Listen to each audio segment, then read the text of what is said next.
that we can build the future.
Yep. Mhm. good night, ladies and Think gentlemen. you got a your phone is a double. There's a double back. No phone. Okay, Yes, you hear me better now? loud and clear. Wonderful, wonderful. Good night, good evening, ladies and gentlemen. Welcome to the conversation. We usually do this each and every Tuesday from I gotta say like 7:30 ish. Based on everybody's got like the job thing to get done. So sometimes if it's not technical, it may be a little hold back in traffic as we get to the spot so we can have the conversation with you. But before we get too in depth in the conversation, Sherwin, I know you got that disclaimer. Line up and waiting and ready just before we start saying anything. We got this disclaimer, so go ahead, Sherwin. Yeah, definitely. First of all, I got to say good evening to everyone, and yes, of course, we're here again, and thank God to be here again to Yeah, have man. a good conversation with you guys. Okay, we have a disclaimer. It is the views, information, or opinion expressed during this program are solely those of the host, guests, and callers involved in the program and do not necessarily represent the views of Majestic Music Radio, its management, or the host or advertisers. Majestic Music is not responsible and does not verify for accuracy of any of the information contained in this radio program. This program does not constitute medical or professional advice and is solely for entertainment purpose only. Yep. So that's the All right. disclaimer. You have it there. Um, we got to be extra careful with the amount of stuff that's happening. Extra, Uh, extra. extra because lawsuits flying left, right, and center at this point. So you know, not that we're gonna get one because I know we have we got ample defense, but just to prevent a lot of the drama and all the noise. So this evening, um, we know our good partner Martin Al Amin is going to be in a few seconds, so we're going to kick it off because he's got some good information. We want to talk about when I mentioned lawsuits, right? Um, I don't know. Did you notice anything recently? In the last, let's say, week or two.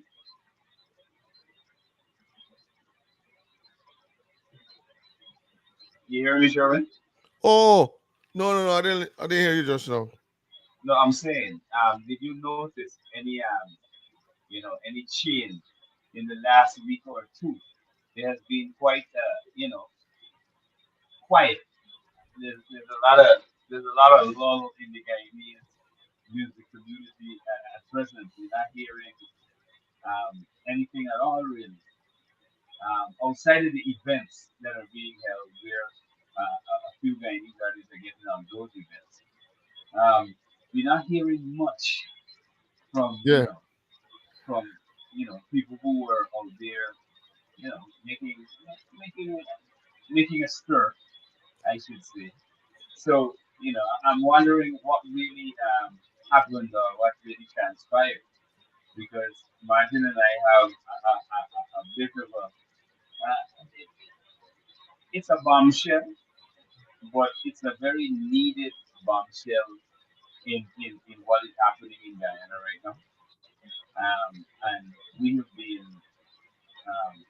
trying our best to inform the public, inform especially the musicians and artists about certain laws that they may not be okay with, um, and prevent them from really doing or getting themselves into a very tough situation. So I'm just waiting for Martin to jump in, because I'm quite anxious to get on with particular this particular Yeah, but issue. sometimes they say before the storm there's normally be a calm.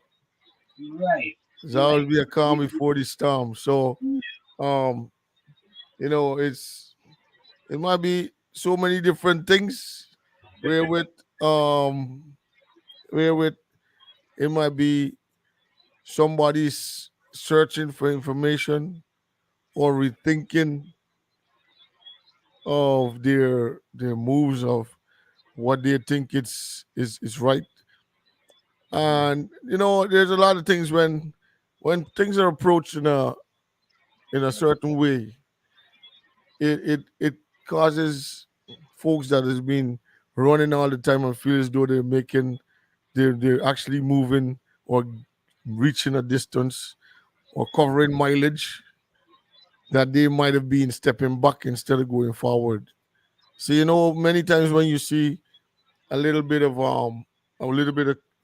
conversation or some information fly, it can cause them to start thinking like, you know what, let me chill back and wait and see what's gonna happen here, bro, before we make any move.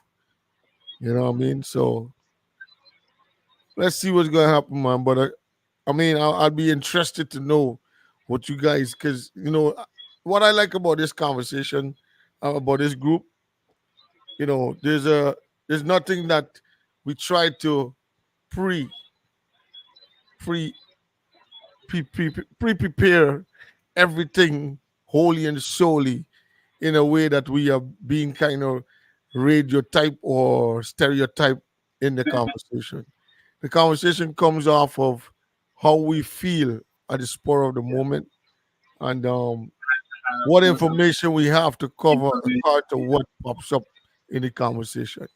Exactly. That's what I Well, like. I seem to have a bit of an internet connection. Just let me jump out and jump back in. Just give me a second. Okay, but in every way, guys. All right, we got Martin. Malachi is about to jump out and jump him back. Make sure that he's yeah, Martin. You gotta unmute. Yeah, you Yeah, hear me? yes, Greetings, sir. greetings. All Yeah, right. man. So let me pretty much pick up where Malachi left off in a sense. Yeah, I Yeah. don't run the disclaimer, right, guy? No. Yeah, I have no You clue know, where it's going, but it go ahead. um, so about 2 weeks ago, 2 to 3 weeks ago, we was on the conversation. As soon as we finish, I message y'all and I say, hey, this song is hard, right? And it was a song that was released by two young guys that goes by the name JD Twins. And I personally thought the song was a decent song. I thought it was a lovely song. But Malachi pointed out, well, this song sound like, you know, somebody else thing, right? This song sound like a remake of Dennis Belfont song. But I didn't pick it up until I actually had to go back and listen it. And once I listened, I said, yeah, And we laughed on the back end because we don't know you don't do certain things in the business. You Right. understand, man? So we laugh it off and we don't know where like things can go up or it can go down for these man. Unfortunately, things went both ways. Because these guys, I wanna say is an overnight sensation in Guyana. Right? Them man got the look, they got a little swag, right? They got good vocals, they're doing soca, and like I say again, soca music is happy music. You understand? I can always stick to it. As much as the aspect of carnival and the team and everything does go off a little bit, especially in places like Brazil and things. But that is the nature of carnival. You understand me? Which is the nature of soca music. You see? Nevertheless, these man shoot off. I thought it was lovely to see two young guys pop in the industry all of a sudden and making waves. That man getting bookings. You see? That man, they're doing the runs as new artists. Unfortunately, the background process, which is where we always involved in, the background process wasn't done well. The business of music wasn't taking place.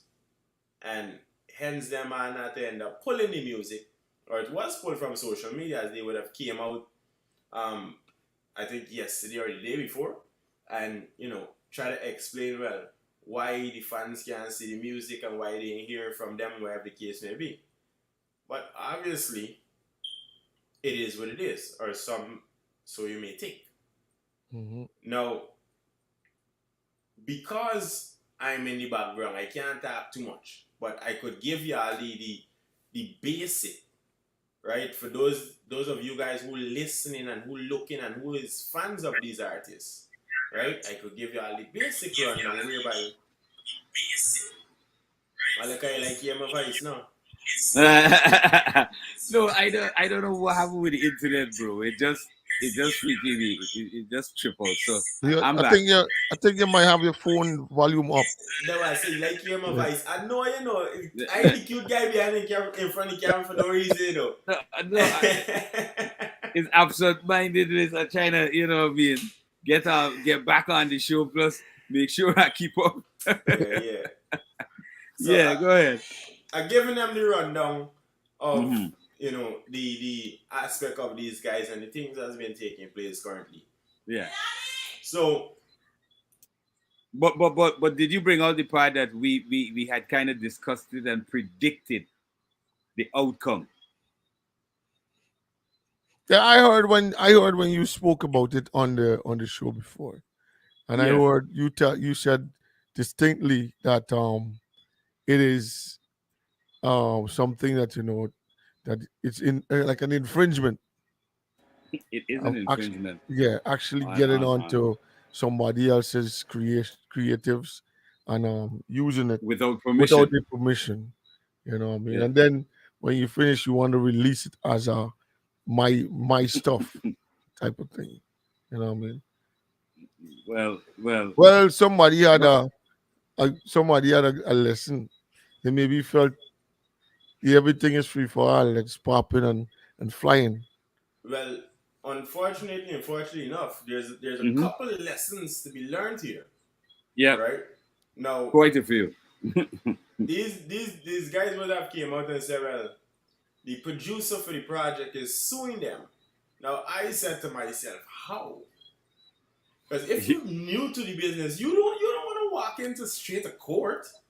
Was Mhm. it less than a month of being in the industry? You got to go to It, court for it, it, music was already. it was probably a month and a week. But they don't make sense, buddy. I there in the business since 2004, 2005. Never had to go to court yet. Never I had mean, to you go to have, court. yeah, Get letters. Get letters. yeah, of course, Get letters. right? But that's why we didn't know better. I mean, I get a letter, but that was like that was way back when Adele had the hit "Hello." That was a couple of years ago. See, Mhm. you ain't know better to do, but now we know Yeah, we don't want to go spend a lot of money, much less yeah, go waste time in court to lose bread and to yeah. have things work against you. No, sir. So when Because this you're man gonna lose it. mentioned, correct, when this man mentioned, well, the producers suing them for about $500,000. Now in Guyana, there's little bread for come by. I could do it right now. You say, me know that these man getting booked every week or every weekend or whatever the case may be to produce $500,000 to pay this producer. This bill. Right? Mhm. Now, I've came to understand that business wasn't taking place properly. And that is our mantra. You have to do business. You You gotta do understand business. it? It is the Mhm. music industry. They call it music business for a reason. And we spoke about this, guys. But if Exactly. you're learning, let me host a class or something. I'm gonna charge you, of course, because it's business. I mean, it's a fee. We can Right? depart some information and give you some help. If you're Um, learning, you let me know. Am I wasting my time, Malachi? The guy let me know if I wasting my time. Cause me get too much. Well, I'll tell you what. Based on my experience, and again, this is my experience. It took us quite a bit of time. I would say over a decade Mm-hmm. to understand the very basics of registration. Mm. So, in looking at that and using it as the measuring stick, then, right, of what is to come, then the next phases, because we haven't gotten to phases like after registration, we haven't gotten to artist development, we haven't gone into contracts. So, it took us over a decade to understand why registration was necessary, Yep. right? So again, using that as the measuring stick, if we're not getting it together and getting it together really quickly, it's going to take another decade and change You looking for bad? them to move, and we're looking real bad then to move to the next level. Hmm. And this is a consequence. And again, we really can't. In some cases, we can bash artists because we know that they have reached out and people have given them advice Yep. and try to guide them along the right way. So yes, they could take some bashing, Yep. but in many cases, the artists cannot be blamed because they don't have any education of what you're talking about. Well, that is the issue, Malachi. I would blame them wholly and solely because as an artist coming into the business, in the business, any Mhm. part affiliated with it, Well, you're you have to supposed know what it what is you're that you're doing. getting into. Exactly, Correct. you have to know what you're getting into. Just like if you go to your 9 to 5 job, you have a training process. That is why the people is pay you a little bit money for the first 30 days or 90 days based on where you're working. Mhm. You understand, man?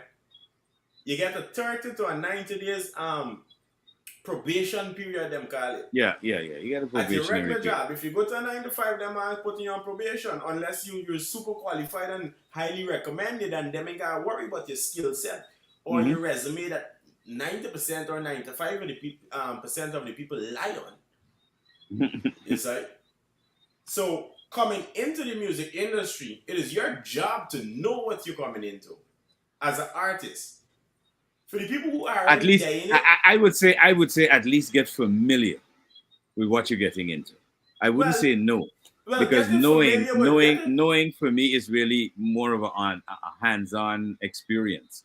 You Well, really have getting to have an experience. for me, getting familiar with the business, Malachi, is exactly what's happening now. Because I would say every Guyanese artist is familiar with the business. You come in, you get right over, you get kicked out. You last 10 years, 15 years. Everybody know your name, of course, but nobody cares for you because you can take your time and go and sit down and see what at the end of the day and them side of the thing. Mhm. You see? So nobody will pay to come and see you. Like how currently we have this young man on the Born By show, and majority of the population never heard of him, but he's booked for the Born By show, which is a good thing as an artist, because that is your outcome. That might That's have your been break. his first Well, show. well, check this out. That's gonna be his first show. But here, what I like about the youth that they're putting there, right? Out of everybody that I've heard so far for 2024, and trust me, I know what you're talking about. Mhm. The man, that the spot that he got as like a do a one shot on that show is Yeah. well deserved, my brother. Yeah, Because man. if you look Whether at you the get him time here or not, or not, you understand? And I doubt he getting something, but the you know exposure. how it go. But I love the fact, and trust me, I would tell anybody go check out the man's music first. Don't say nothing. Yep. Go check the dude music first. Let me When go you ahead hear and the name music, you're samples, gonna left make sure I like, tell wait, y'all where you he gonna did look that? for. You will left for real. You're gonna left shock like, wait, this little guy did that music? Hmm. Because I saw the music video, and it was just him and a girl. But trust me, the simplicity make the thing even pop off because the shots was nice. Yep. So I was like, yeah, this guy know what he's about. You understand? Whoever was working with him and his music is definitely on point because it does not sound like a copy of anybody, and he got a clean style of his own. You So understand? so far, how much Guyanese is gonna be on the headline? Two. Yeah. Two I guys. know B-Nick is one. Tamika Marshall and that same guy we talking about. So there's three. That's it. Yeah, it's three of them. Yeah. Three. I want to say name right, but I want to just make sure I say name. Yeah, his name funny. I want to say Xylamine. Xylamine, yeah. Xylamine. Oh, Xylamine. Right? You know, he got a good name too. Don't fault me, my G. I ain't hear the name yet in my head, but because we wouldn't have had any communication. So I just want really weird. Me got time for remember no man name, much less no artist name. If me benefiting in those type of ways. Yeah. So Well, that's why I didn't. Way, but that's why I big up didn't remember yourself. his name really. Yeah, big up. Yeah, I gotta give you big ups. I mean, what I could do is try to do this. You get a And nice it's the guy. artist. Yes. Right? Yes, that's the artist. So big up yourself, my G, to being booked. Even though a lot of people don't know you, this is your time for use up, suck up all the spotlight. Broke out. For real. Let me give you a game for jumping out, right? Stay on stage or stay close by stage. I would recommend you stay on stage, even if you have to do it yourself because you're an artist. You kind of get a little bit access, right? Mm-hmm. If you start next to the DJ, I'll just be on stage, my G. While Born to Buy on stage, record Born to Buy performing, right? But try not to forget he in the video. He already big. As a Scarlet the African giant, right? Mm-hmm. Get the crowd with the lights and the imagery whilst he performing. So when he run left, you make sure you phone pan right. You understand me? Get the energy from the crowd. And put your music in the background there. Yeah. Right? Let look like your music is being played and the people reacting to your music. That would also help to propel you. You telling the man trick the game. Right? Trick the Fake game. it till you make it. Them slogans exist for a reason. Because Skeng could have came to Guyana and said, I had my after 2 years of being banned in Guyana, I had my solo show in Linden. Now I looked at that post and thought, well, at which point did Skeng had a solo show? I didn't see Skeng alone perform there. So he disregard he partner we bring from Jamaica. He disregard all the Guyanese artists that perform. And wholesale own the show. Right? No, but check it out. But guess what's totally funny, right? With the whole Skeng show. Remember we had spoken about the introduction that Skeng uses, right? With the hold your purse, the Mali team outside and thing, right? Now check it out. He returned to Guyana, getting wheel out on a wheelchair, like if he's in a hospital, right? With the same voiceover from the guy from GT who had it up on, I think it was Facebook or Instagram or one of them platforms, right? He come right back here with the same intro and perform. And I'm wondering, wait, this guy from Sophia ain't get it yet? The dude, you're supposed to get him paid. That is real supposed to come in. Skeng Dan ain't supposed to leave Guyana. Skeng Dan supposed to get a letter before he leaves. Money is owed out for that? Money. That is what, like 10 to 15 seconds of there's like 20, yeah, bro. It's about 15 to 20 second song bite. You understand? And that song bite is used on every single show, which is for the introduction. Especially the one from the other day, Maji. What? I know, I gotta give it a Skeng. I love the concept. I love the performance. Right? He came out in the wheelchair showing that, he dead down, he's sick and thing. in the hospital and whatever the case may be, the man roll he out, he papi Mali, and he bust off. Yeah. You Happy understand? Papi Mali is the London Dundon. Skeng down in the place. So big up Skeng the real way. Yeah, give you got to give it to him. Really, the first show, as an artist coming into the country, I I don't know what made them actually ban him, Well, but the gunshots that would have ring off not yeah, but far what I'm from the saying, headquarters. as an artist, I don't think he had that control Mm-hmm. because it wasn't Nobody tell you his. sing them song. No. Remember, these are the songs that was already. This is what the man coming to feature, right? Influence with you. When you have influence and you start Right. singing certain thing, you see there's what a lot of people don't understand. So on a side note, this guy from he does do a lot of things with Tiraji P and in Empire, the Lucius guy, right? I can't remember his name right now, but the main actor there, that guy is currently studying sound, right? And the way how it could heal your body and destroy your body. Now, if you don't understand what an 808 does do to you, right? And the 808 is pretty much that bass that come from the trap hip hop, right? Or the crunk hip hop. Any 808 that you hear, once you hear that bass, that takes control of your soul, Michi. When you hear a man say he's lower selling his vibrational frequency. when you hear a man say he sell his soul, must believe he. You understand? Them 808s just control every fiber in your body. And it make whatever they're saying in the lyrics. No, is because what them man gonna make you do. behind the lyrics, there's a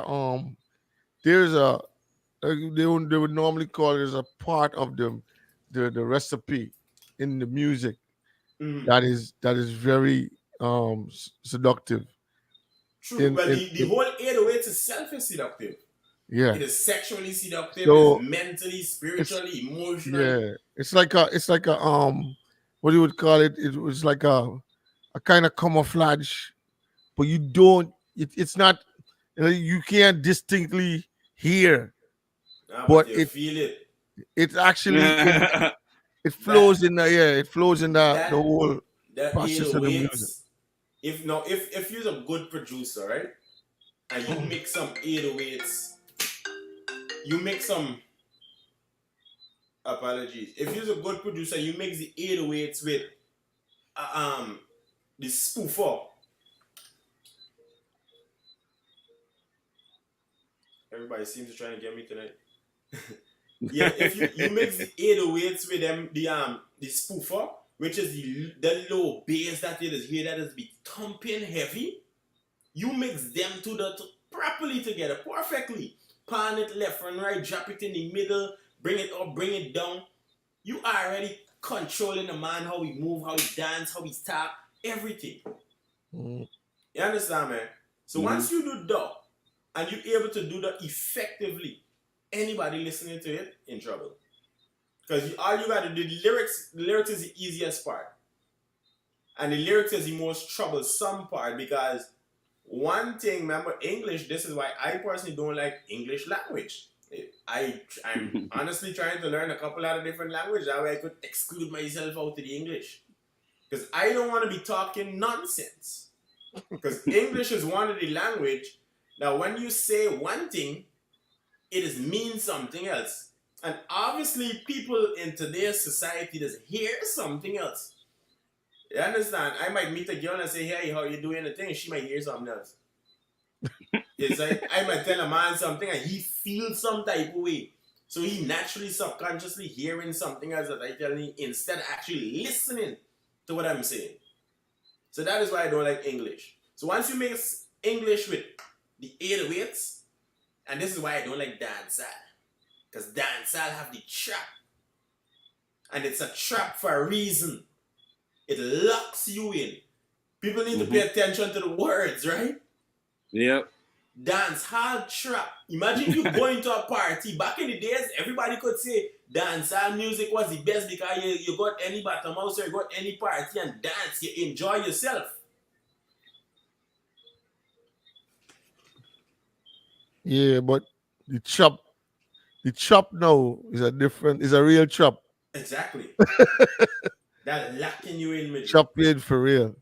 The trap music that's coming out now also. Um, I don't think that even Jamaica has realized over a period of time that really and truly dancehall kind of, the end of dancehall was really in the 90s.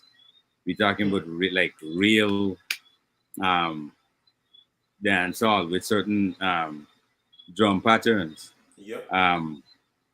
You remember back in the day, the dancehall was dun dun dun dun dun dun dun dun dun dun dun dun dun. Where what's his name came out on? I am Constable Bong. They call me by Blue. Right, and most of the dance hall for the period had that like the three part drum, the three part Yeah. kind of rhythm beat, and what they did with it, a lot of it is variate them, either slow them down or speed them up. In the dubbing. For example, if you listen to the same and you slow that down, you're gonna get rape. Y'all think about it, right? Murder. You see the three. There's Yeah. always that the lick in the Tap, in the tap, tap. right, tap tap tap. Is either a variation of the three taps, right? Now that was what was dance. So you can even go back and listen to a lot of the dance all old school from in the 90s, and you're gonna realize what I'm saying. Yeah, it's a fact. What started to happen is in trap music that happening now. Well, not now it Super. happened. Not now it happening, but it started being interjected into dance all a little while. Like some of these for example, Buju had a song, Girls Jump Up to This, non-stop turn and twist. But That's they put it on a champion. right, that's champion, but they put that Okay. on a different rhythm. I think it was Polygram or one of them at the time was dealing with Buju Banton. The same Yeah. thing with Capleton. They did that same kind of fusion kind of thing, right? Which it was really to bridge the market between rap music and dancehall music, hmm right? So that is since back then it started creating that what we now recognize as, oh, there's a different variation now to dancehall. Oh, it's trap dancehall, Well, right? that was something that Shaba, what's his name? What's this other guy? Anyway, but Shaba is one of them that actually Yeah, he started the he started crossover. swinging. But you Yeah. see, the problem is on every era, for some reason, when the music is about to change its pattern or change or go to a different phase, Hmm. it is not easily acceptable. It's being ridiculed and bashed upon by. Yeah. Because remember, back in the day, it was Yellow Man and I mean, na na na na na na na na na. That was dancehall coming up that they Yeah, love. but But then eventually, they didn't like go the ahead, sir. Punani. They didn't like the Punani rhythm when it first came. They Yeah. kind of, no, we don't like this. It's going to. Then it was accepted, and then it keep coming in nicely. The 90s was crazy, and then now it's the same thing again. So it continue. But what I'm talking Backwards. about what I'm talking about specifically is the influence of them in the music, right? Okay. I'll give you an idea of what I'm talking about. Remember, what's her name? I think it's Shelly Thunder had the song. Sometimes a man forget, koof. Sometimes my man forget, koof. Mhm. Remember that tune there, right? So that tune happened around a certain time period in history where it was more changing over to this whole, oh, if you remember, around that time is when the independent black woman talk started. Mm-hmm. Go in your mind and you will see exactly what I'm talking about. Just around the time period when a man forget Koof, and that was way back then, you know. Check it out. So what we have to understand is that whatever we do now is like implanting a Yeah. memory bank, which then bear fruit or then goes forward to the next generation, and they can use exactly what you did and said. So you can't say you look at that generation and say, you know, there's a lost generation. Look what are they doing? Because if you go back in even 90s dancehall, had some of the most vulgar dancehall. So we can't really look at people course. like Gage and talk Course. about what the man sing down in a throat. That was an offshoot of what a lot, what used to be. what was said in the 90s dancehall. Right? Yeah, they had some real Like- they had some real slack music for real. Yeah, bro, they had some real it was a because of the English use and the double entendre thing, it was a different way of saying certain things. In some cases, yes, but in some cases, no. It was actually raw. It's just that there was dialect on it. So if you weren't in tune with that particular slang, you lost it, or you lost track of part of the pattern. But once you got track on the pattern, you're gonna know exactly what they're talking about. Mm-hmm. You understand? So it started back then, and what we needed to recognize, you know, at one point in time, the revolution with the music was so good that the entire Caribbean was just listening to Rastafarian artists. At one point in time, there was a whole Farai revival back then. Because you can remember the pocket, maybe the period of time. If you can have a flashback about we talking about we talking 97, 98, 99. No, exactly. Right when Buju realized I gotta sing reggae music. Yeah. About the same period of time. But around just before Buju, there was Luciano who had like his first album, right? That had some real wicked conscious songs on there. Then they had Sizzler come out with Black Woman and Child. Exactly. Then they had Mikey Spice. They had, you know what I mean? They had a slew of it was a slew of reggae music that came out. It was just real conscious reggae music. Nobody was Garnet Silk, everybody was on the scene. Nobody was listening to certain types of music at that point. All right. Now we have to look at the what is called like the evolution of the music industry. Because if we're looking at the Caribbean and you realize, okay, during that time there was a reggae revival to a point where even Marlon Asher came out in Trinidad, right? With the tune Ganja Planter. And they had other they had what's his name? John B from Barbados, who had How Many More Ja. Remember that? Yeah. You right? Straight as Jamaican. Right, nah, that's not Jamaican. But what I'm saying, I'm just giving you an idea of what was happening due to what was happening in Jamaica at that period of time. Yeah. Also, if you looked at, for example, Dominica, for the first time they were able, I think what's his name came from there, and Nasio Fonte, right, came from. So they had a slew of artists coming from different areas in the Caribbean. Marlon Asher was late, for real keen. But what I'm talking about is the whole transition in how the influence was moving around the Caribbean, right?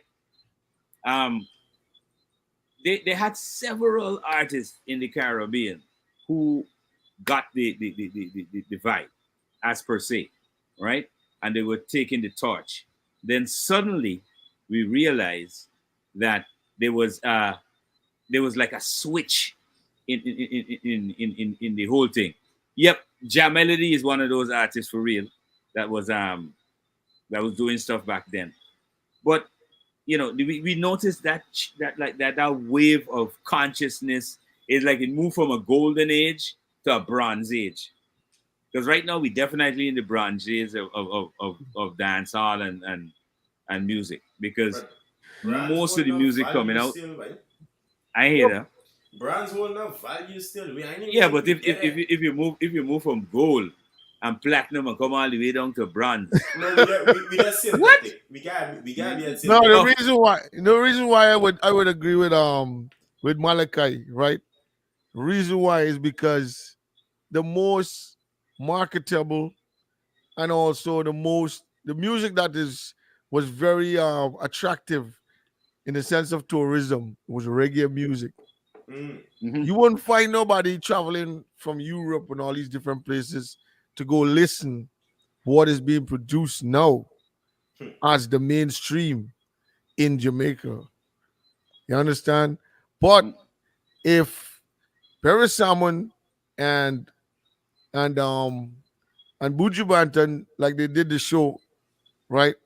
If they do a show, people gonna travel from all over the world to go for that show. Yeah. Yeah, If yeah. if another couple of artists come on and there's a big show, like there's certain type of shows that goes on in Jamaica that people definitely on a yearly basis travels to go. But you ain't gonna hear that they specifically traveling for I mean, um it's on like itineraries all over the world. They got Song Splash, yeah, Song Fest, Sting. All those things are on like international advertising lists correct. for events that happen in Jamaica that people travel in for. This thing, what Sting has is attracted people with for the years is because of the rivalry that that man Between the different having artists. different Mm. artists that is doing well through the year that they know for sure that they set up that kind of rivalry kind of business so that it could bring that type of feature on Sting. And a lot of people love the clash, the song clash or the stage clash kind of show. And they would travel for that for sure. So You would know we what I mean? say that is when dancehall switch over? Uh Like through that period no, between that clash aspect? I think Len and all the men know that was just a feature for the artists, those artists that definitely wanted to be heard True, from the but dance remember, hall side of while things. while the guys in the background understand that is how it is, the people in the forefront didn't have the understanding because I didn't know until you go and listen back that Yeah, Mavado and Cartel left on the same song, them man backing up each other vocals and them starting them man in the same studio. And then exactly. them man bringing out body bags and coffins and thing the next day. Because it was like a wrestling match. But Oh, one of listen, That the man practice behind the scene if and you then didn't come on the know, big stage.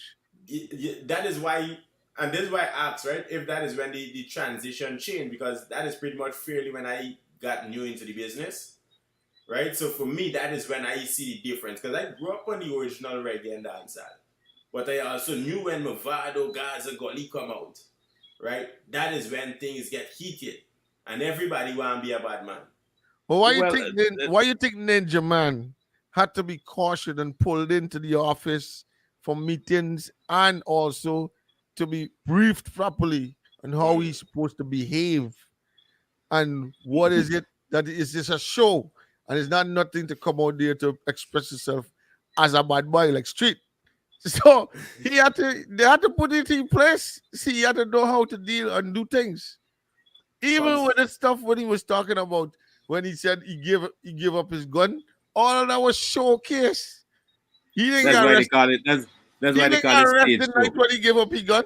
And he's That's why supposed it's to get called stage arrested. show. no, you can't get arrested if you say bring it in and you walk free. They say amnesty. But it's Yeah. They just say amnesty. it was just a show. It's all But it about was a stage show. It was a big stage show. No, but just understand, but that is what influence does to you, right? When you have so much influence that you could say certain things, not even without the beat, right? Because the Yeah. beat are already controlling you. But once you could say certain things on social media or to your people or in your song, and they pick the up and go do what you say, that is when we get the problem. Because I remember in school time, I was in high school then, it was Bloods and Crips, Gaza and Gully. You understand? And people fighting over something that don't even But belong to be. let me just say something though. When Martin says that, right, Sherwin, I be like, I look at both of y'all while y'all talking about the guys and the gully, right? They're like, I the only person here who seem to remember people like Love and Dear, Johnny P. No, we remember those guys. Like way I'm back, telling you, bro. It's like No, yo, no, I said in I those know the days, music, but in me time is uh, Movado them come up. You understand, man? I yeah, barely but had in the those experience days, of but in the Ninja days Man of and them Love and thing. Dare and them, man, right? You you had the comedy, the music. You It had was the more fun. It was more fun in the music. This man used to you come had out like you had Zebra, you had Tiger, you had Tiger Zebra, Red Rat, right? you had real, you know, they had some real, you And had Lady G, Patra, you know, that, Lady that was Sa. that was an era by itself. That was a patch by Yeah, itself yeah, that's what I'm in saying. the years of dancehall music. You know what I mean?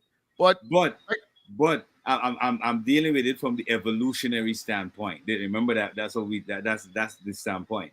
So Mhm. if you look even back then, if you look at okay, let's go back to like a real dirty song from back in the day that was kind of hidden, right? I think it's Johnny P had this song the Gumpan. Oh, the gala mad over the Gumpan. If you're not Jamaican, you're not gonna really figure out who really getting that. You You know, understand? see, compan. Well, you could not figure yeah, out what's the Gumpan, right? So you gotta kind of you see it began back then, Mhm. right? Exactly.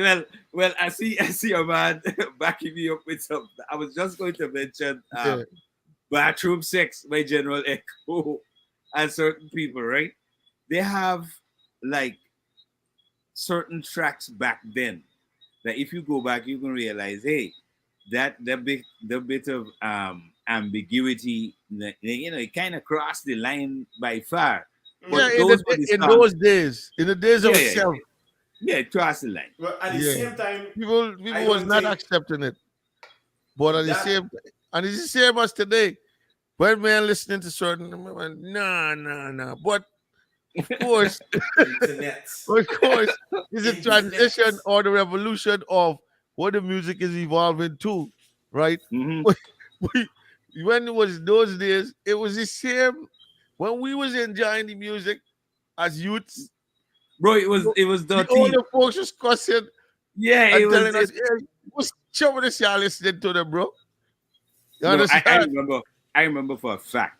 I mean, I used to literally go out there and go to the record store.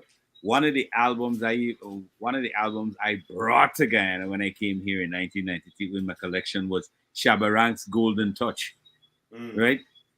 So I used to be on the whole record scene. I used to play a sound system as well, and I used to get the LPs. I don't know if you guys know that they had this group from the US. I think it's in the UK, but the name was Snap. Way back, they used to Snap. do the It's too energy. far back Snap. for They used me. to do the energy music, the I dance never music. You heard know it. the club music back then Yeah, when Okay. everybody disco. dance. Everybody used to wear a dhoti like MC Hammer. Yeah. I remember those days. Yeah. Right. The No, MC Hammer days. right.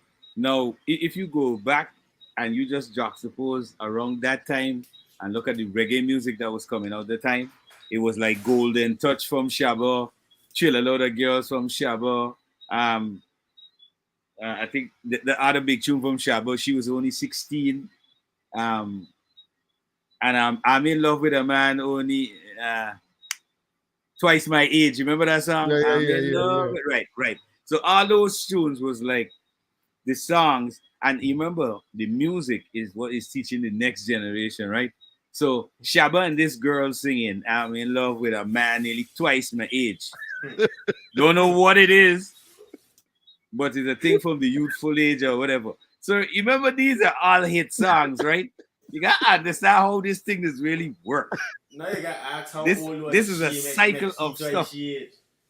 Yo, bro. it's when You them see, old lady used to go in front by them dads with big stick bro, or waiting when you if you 9 like, o'clock okay, quarter, you will throw me a gun. we're all fathers now, right? We're all fathers now, right? Go back to the 90s dance hall and listen to some of the music like on the Pepper Seed rhythm, and listen to some of them way back artists. You gonna be wondering, wait, You ever listen to Round Table Talk with Lady G and Papa San? Nah. And I don't know the song name by itself for the name, Bro, but I you might, gotta go yeah, back I and might know the song if I hear it. But you got, Round trust Table me, G- you Wrong Table Talk. You see, when you go back and listen to some of these old school music, you understand how we end up where we are now with the Mhm. music. It's like the exact same thing that happened in rap music, for example. You know, and a lot of people like to say, oh, at one point in time when we were in Jamaica, we were convinced by Jamaicans that, you know, rap music was birthed by them due to the fact that, you know, Cool Herc was part of the trio Yeah. that made up the grouping, including African Bambada. But African Bambada, people don't know, is got Guyanese roots. So rap music is not only like you can't only say, well, okay, it comes from Jamaica. It's three guys. So I think it's four guys. Hold on. I think it's Mhm. four guys. African Yeah, well, Bambado. right. The guy that you I mentioned. gotta check it back. It's either three or four of them. So from my understanding, everybody played a part. This is why it's important to pay attention in the business, Maji. Yeah. Plus, if you go back Them when man they was started, DJs. when hold on, Matty, when they started, dancehall wasn't around. Exactly. So remember now, them man was DJs. Disco music. So how? Right? Exactly. So them how? man take disco music and dub it. Right? Okay. So when the man dub, and this is hip hop evolution, right? How hip hop birth. Them man playing disco, them man going to dance. He don't want to play that and start scratching. I can't remember the DJ name right now. Yeah. Right?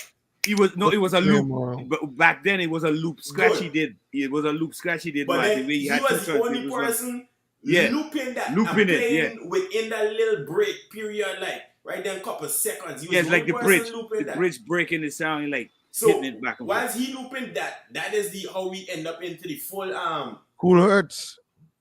No, he Nah. wasn't. He wasn't. No, looping. it wasn't Cool Herc that did that. It was another guy. It was another DJ guy that did that. It wasn't Cool Herc. But Okay. that guy, that man was a part, but each person was playing their own part. One man was controlling the what we call crunk or dance music, like everybody knew. Yeah, the crank, dance, yeah. on the train and everything. That Mhm. man was controlling dub, right? So it's one side of the club whereby you're dancing like that, like the hip hop dance, right? The other side was just doing the full Pop music. the disco music, It's same cool. same pop, but you know with the high pitch. Yeah. You know them Yeah, vibe. that Right? I young, but man also, right? Everything had to have the club flair because remember we Yeah. just coming out to the funk time. So funk was in the club, you know. I mean, disco was in the club. It was funk, disco, and then you know that kind of the The name dance now music. come to me. Grandmaster Flash was the one who started scratching them records. Right? So it was, the couple of them guys who pretty much turned hip hop into it is now. Hmm. Right? So that is how we come to here. But within that time now, once hip hop turned into that, it is the aspect of the street rappers coming and rap on that same scratch aspect only. Right? No, So but once- let me just say this. One of the artists I think that is like totally underrated, but the man is one of the baddest and one of the foundation for me in terms of the Yep. like the real social commentary rap music is what this guy name? His name just came to me and it slipped me. He is like, yo, the man is bad. He's I think he's from, if I'm not mistaken, he's from the Bronx. You know, but rap music what started off as like mostly like social commentary, what's happening in the neighborhood, in the community, that kind of Correct. thing. Oh, KRS-One is the name of the guy. KRS-One. Right? So them time with music is pretty much the same thing you could compare dancehall to, and this is why I always say dancehall is the baby version or the teenage version to reggae. Because when you're young, you're listening certain type of music to keep that energy going.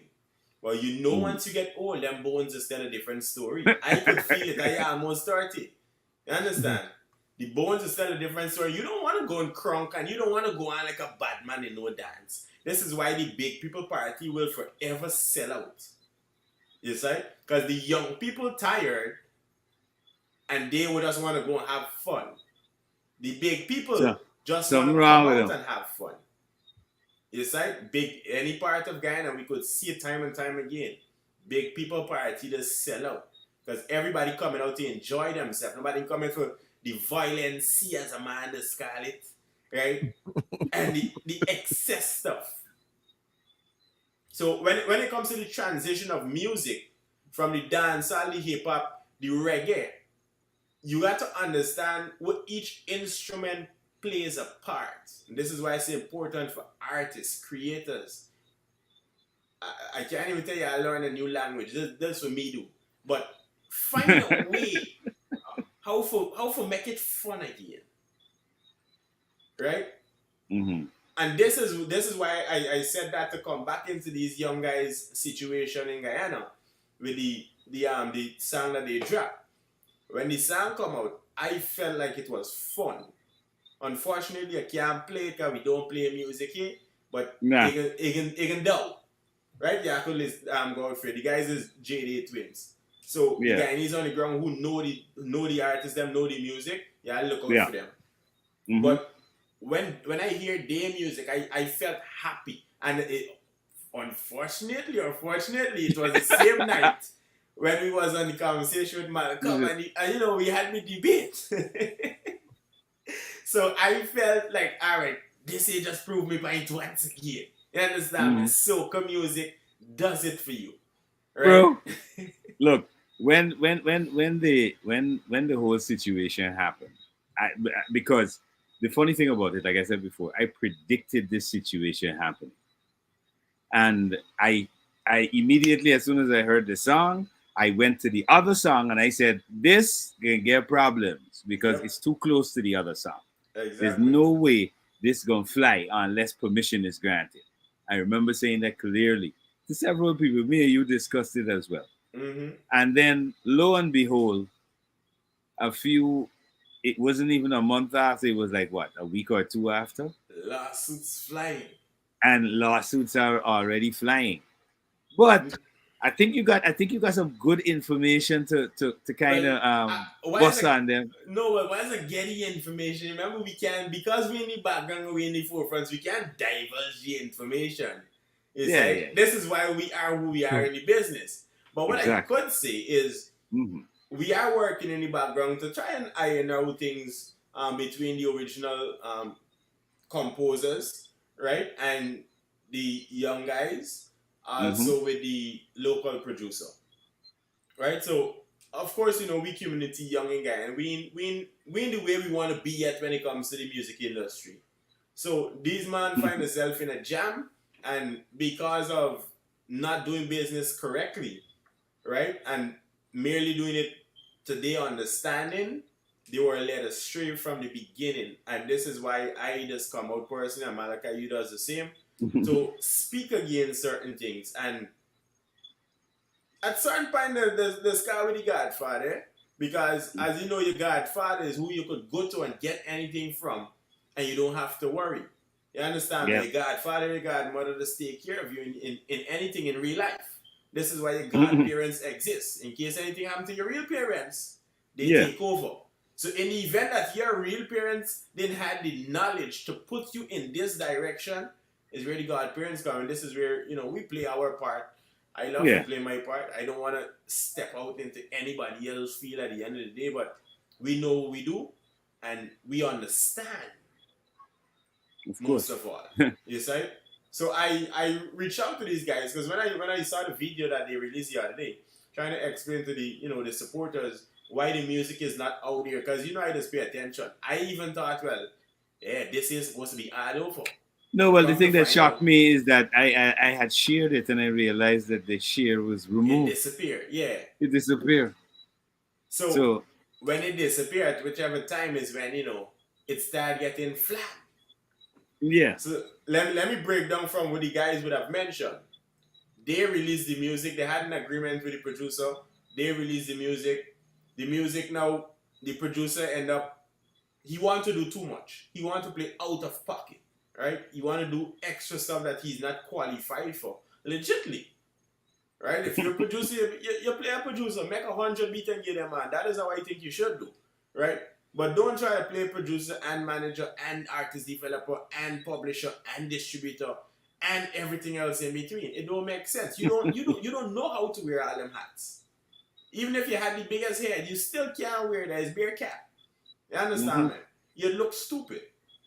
So to try to stifle them young man in the way of, all right, yeah, I can't put out the music because I don't have any control over it. Now that is your fault for not doing business correctly. You forget to split sheets.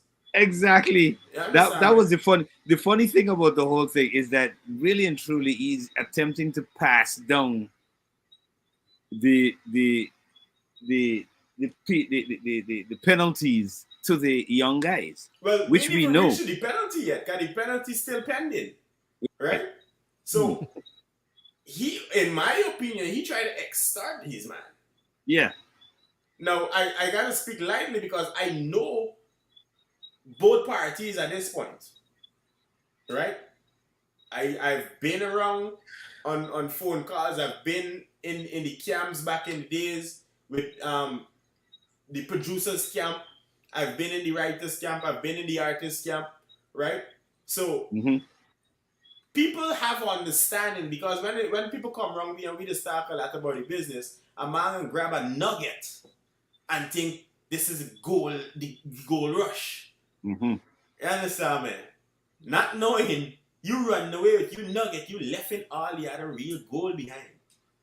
Ounces and ounces. So you can't really come out and rob them, man, indeed. Now this is where it Full gets robbery. ticklish, right? It gets ticklish Yeah. to me because you can drop a lawsuit. So these man could pay you for production. That you No. did.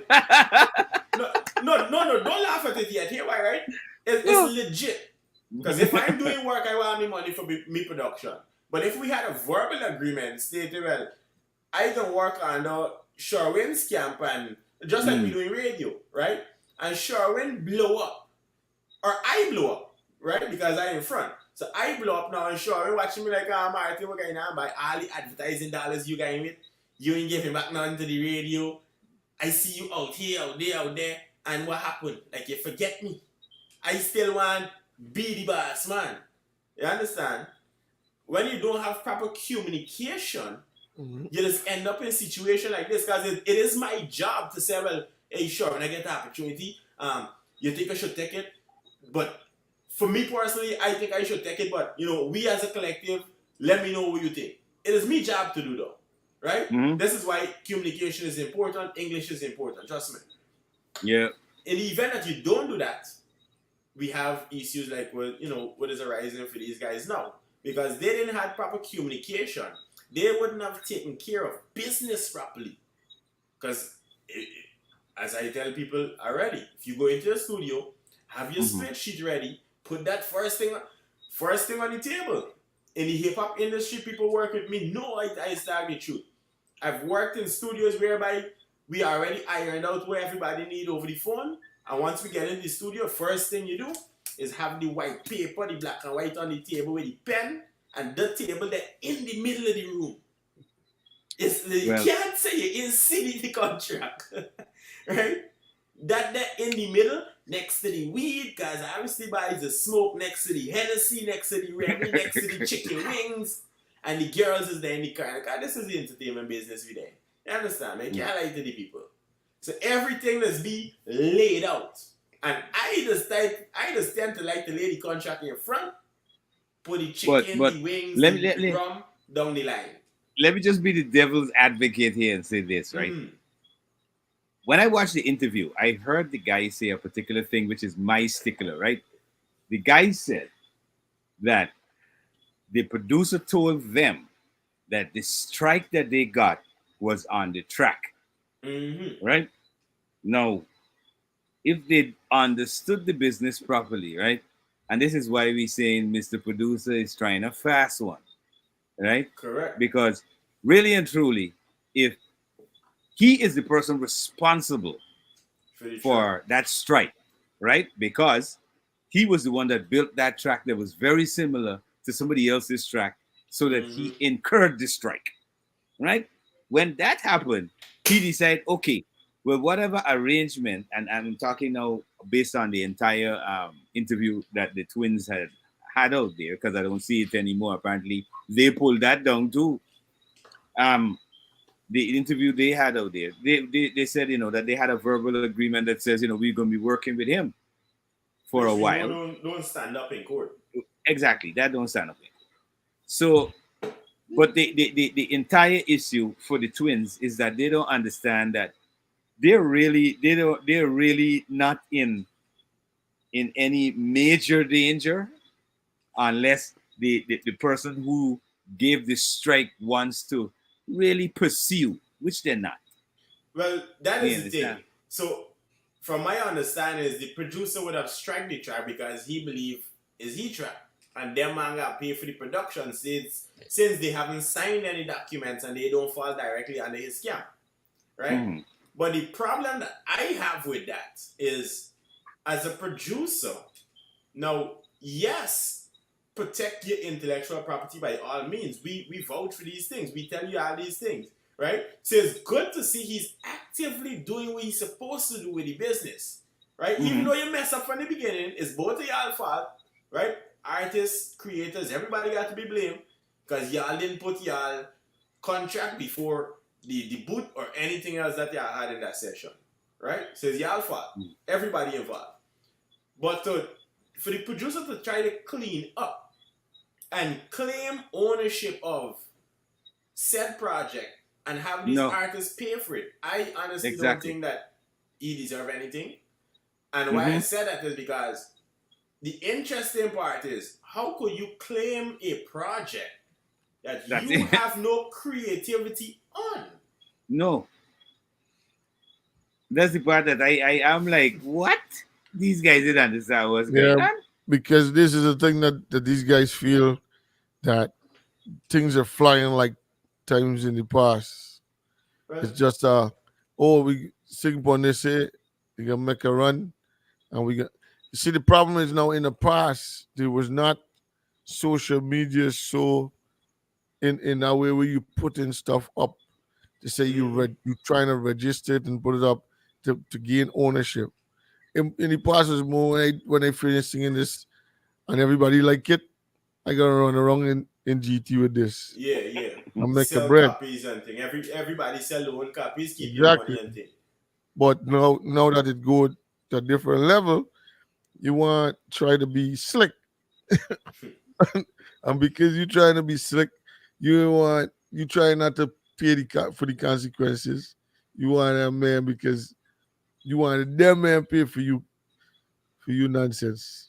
But Well, we kind of sorry and kind of glad at the same time, because one of the things I've been looking at, and I said it got to happen, and I'm glad my brother is on the in the chat room as well, because he himself has a palpable case to deal with as well. And I'm glad that all these things are coming up every day. As we move forward in 2024, I kind of like this leap year, This leap year is a wonderful year in a way, because the things that are manifesting in this year, you know what I mean, it ain't easy.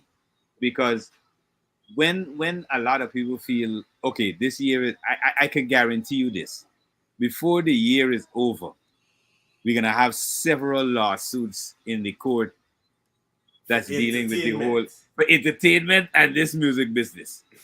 We can guarantee that. That's a prediction. Let me say early o'clock. Let me make sure I put that out there in the ethos, so nobody can holler, no, you can't, you didn't say that. I said it first right here. Right? It can happen. I'm telling you, before the year end, it's several, not one or two. A slew of them gonna be in the court. I think who I got going lash down right now, though. I know a bunch of establishments who be running my music illegally. Yep. Yep. Like, Yep. I think I Then- gotta let it breathe. I'm waiting on the actual the implementation Station. of the Right. intellectual property. Then I walk around like, here you go. Well, That's which it. we know, That's it. which we know is coming in the near future, because we know the other day we participated in a forum at the Mhm. University of Guyana, that included the U.S. Embassy and their trademark office as well, and the French trademark and patent office as well. So we know, and they met with the Attorney General. I think the Attorney General said something to the effect that, because I looked at it on Facebook, on his page, and it said something to the effect that basically they're going to be looking at CARICOM for maybe a development module to it, a guide. So whether we like it or not, it's got to happen. And again, when a couple of lawsuits that come from outside of Guyana into Guyana, we can start to wake up and realize that, hey, we have to put some protectionist laws in place. And under those protectionist laws, we got to go to IP. So Yep. it can come. It can come. Well, It's a wonderful year. It's exciting to see things. but it'll be good, Sure, so yeah. good for guys to understand that if you can have your own creatives and get it in line for when that time comes, that you will be so much in the best position to gain and earn so much from what Yeah. you're doing now. You know what I mean? But can't try to trick the game from so early. Well, you could say that. I say in the opposite, Sherwin. No. Don't get it together. Yeah, no. I will Don't be get it there together. with my dump truck waiting to just scoop up all the mess. Yeah, everything. Because I know Everything. how to make money from y'all mess. You understand me? This is why it's good to play your position. Now imagine if I never take me time and study the music business. Yeah. And me partners could tell you before I came to America, even the other night he remind me of the story. The night when I get ready for fly out, because it was a 3 o'clock flight, 12 o'clock at the house before we leave, I tell me partner them, yo, I can go over there, go to school, study, and I can pull y'all up with me. Unfortunately, things just take time. I've been here about 10 years now. I could honestly say I just learned America system. Right? The actual system of being in America, how to move, what to do, how to, run your credit score, spend your money, all these things. I literally just learned all of that to the T. Till I could go home and play like, all right, here's what I can run the same system in Guyana. This is what happens when you get education, right? You can't be stupid still. So I promise my partners I can go home and make it. Now after 12 years, something like that, 10 to 12 years, Rick Ross finally going back to Guyana. So the last time Rick Ross was in Guyana is when I came out of Guyana. Now we have the same cycle repeat itself. Well, on our personal lives, the same cycle repeating itself again. But today we are at a way better place than meeting Rick Ross back in the days, because we was doing hip hop, so that was the goal. When Rose come to town, we can get a record deal, we can get a little bonus money, and plus I get into Miami, so I can get right with them, man. You understand? I had a whole vision planned out. When I come to America and I go in certain man's studio and that man present contracts to me and I say, they making sense. You understand, man? Why would I then give up me partners them for next to nothing dollars? I mean, yes, back in the days we now coming up, we didn't have anything to stand on but a dream. But today we could stand on very different things. We could stand on our own platform that Rick Ross would probably be able to implement and help out in certain ways and say, yeah, I like you, I'll fight. You understand, man? Mm-hmm. Given that he wants to be in Guyana to enjoy the sun mainly, he could offer a lot of sun. You understand, man? And he being a businessman, we could offer a lot of things besides the sun. I could show him how to make money off of the sun. You remember, he's an entrepreneur. He's into real estate and that kind of stuff. Exactly. You know what I mean? Right in our alley. Yeah, he's into alcohols and stuff like that. Yeah, I mean, we're entrepreneurs, so we think like entrepreneurs. Yeah, You know what I I mean? think I play in it. You see, I got me nice tropical mixed water. How long I think I drink this water? The last 2-3 weeks I drink. Banks, as you know, I just like bear guy. Banks, I am here, we are here, High rollers, tropical mist. I honestly could say I like the concept of this water because when I drink water in Florida or any part of America, I don't have the list of minerals like they got at the back. You understand me? In the regular water over here, Because it's not water. in the regular thing over here is different. No, the regular thing over there is not water. So I will stick to my They got no banks. minerals, no vitamins, and nothing. I brought a case to the airport. I'm trying to minimize on it and be healthy to quench my thirst. So you're reaching out to banks and tropical mist. I need million sponsorship dollars, man. I got things to do in this life here. We could go places, right? Especially for that water. Yeah, well, I got some alcohol, but that's a different story. Well, let me start with the water. I could sell water to anybody more than selling alcohol. So you got to be smart with business. You're thirsty. You ain't got to drink water. You gotta just drink water. You know what I mean? And you gotta use some water for help mix it on and do a chase. So, it's important to understand the position in the business. It's important to understand the business itself. Mm-hmm. For the young artists, the young creators, the old guys who be in the business, continue to learn, man. Continue to express and explore. Do the right things. And I think we's going to be preaching to the Guyanese when it comes to down the business aspect of things. Because I haven't met a Trini yet who haven't tried to rob me the legal way. Honestly. A man gonna send you a contract and the contract not gonna make sense. And I just usually ask anybody who send me a contract, do you think I am sitting down with my lawyer on a monthly basis to sign your contract? Now I got to be a club. I ain't wasting me money for come and sign something that you put together on the internet. You understand, man? So creators, we know we got a partner who I explained to Malachi. You do have a case, right? And this is for the graphic designer plus the artist them. You do have a case. Both guys got solid cases in my opinion. Because what I would like to do on an honest basis is to be a lawyer at some point. Or be certified to go in court and represent when it comes to intellectual property. I want to run rings around these so-called entertainment lawyers in Guyana. Or I never see an intellectual property lawyer in Guyana, or they never advertise as such, but entertainment law, I want to run rings around them to see how did you come up with this idea to sue these young men for this. Didn't your client explain to you that he stole somebody else's IP? Exactly. Oh, I wanna know how we do it, man. That was so funny. We got stitches off of that one, just that one alone. We get stitches. Suing a man from guy in a bad bite. Guy in a bad for this. And trying to make bread out. You thief somebody thing, trying to make money off of it, and when you get yourself in a rut now, you lashing out. What I could say That's is crazy. Lawsuits is on the way. Lawsuits is already, people are already being served. But me being in the background, and I reach out to the guys, right? And I reach out to management and I say, man, this should not have been your first experience in the business. Because the entire team is a young team, right? It should not be a first experience.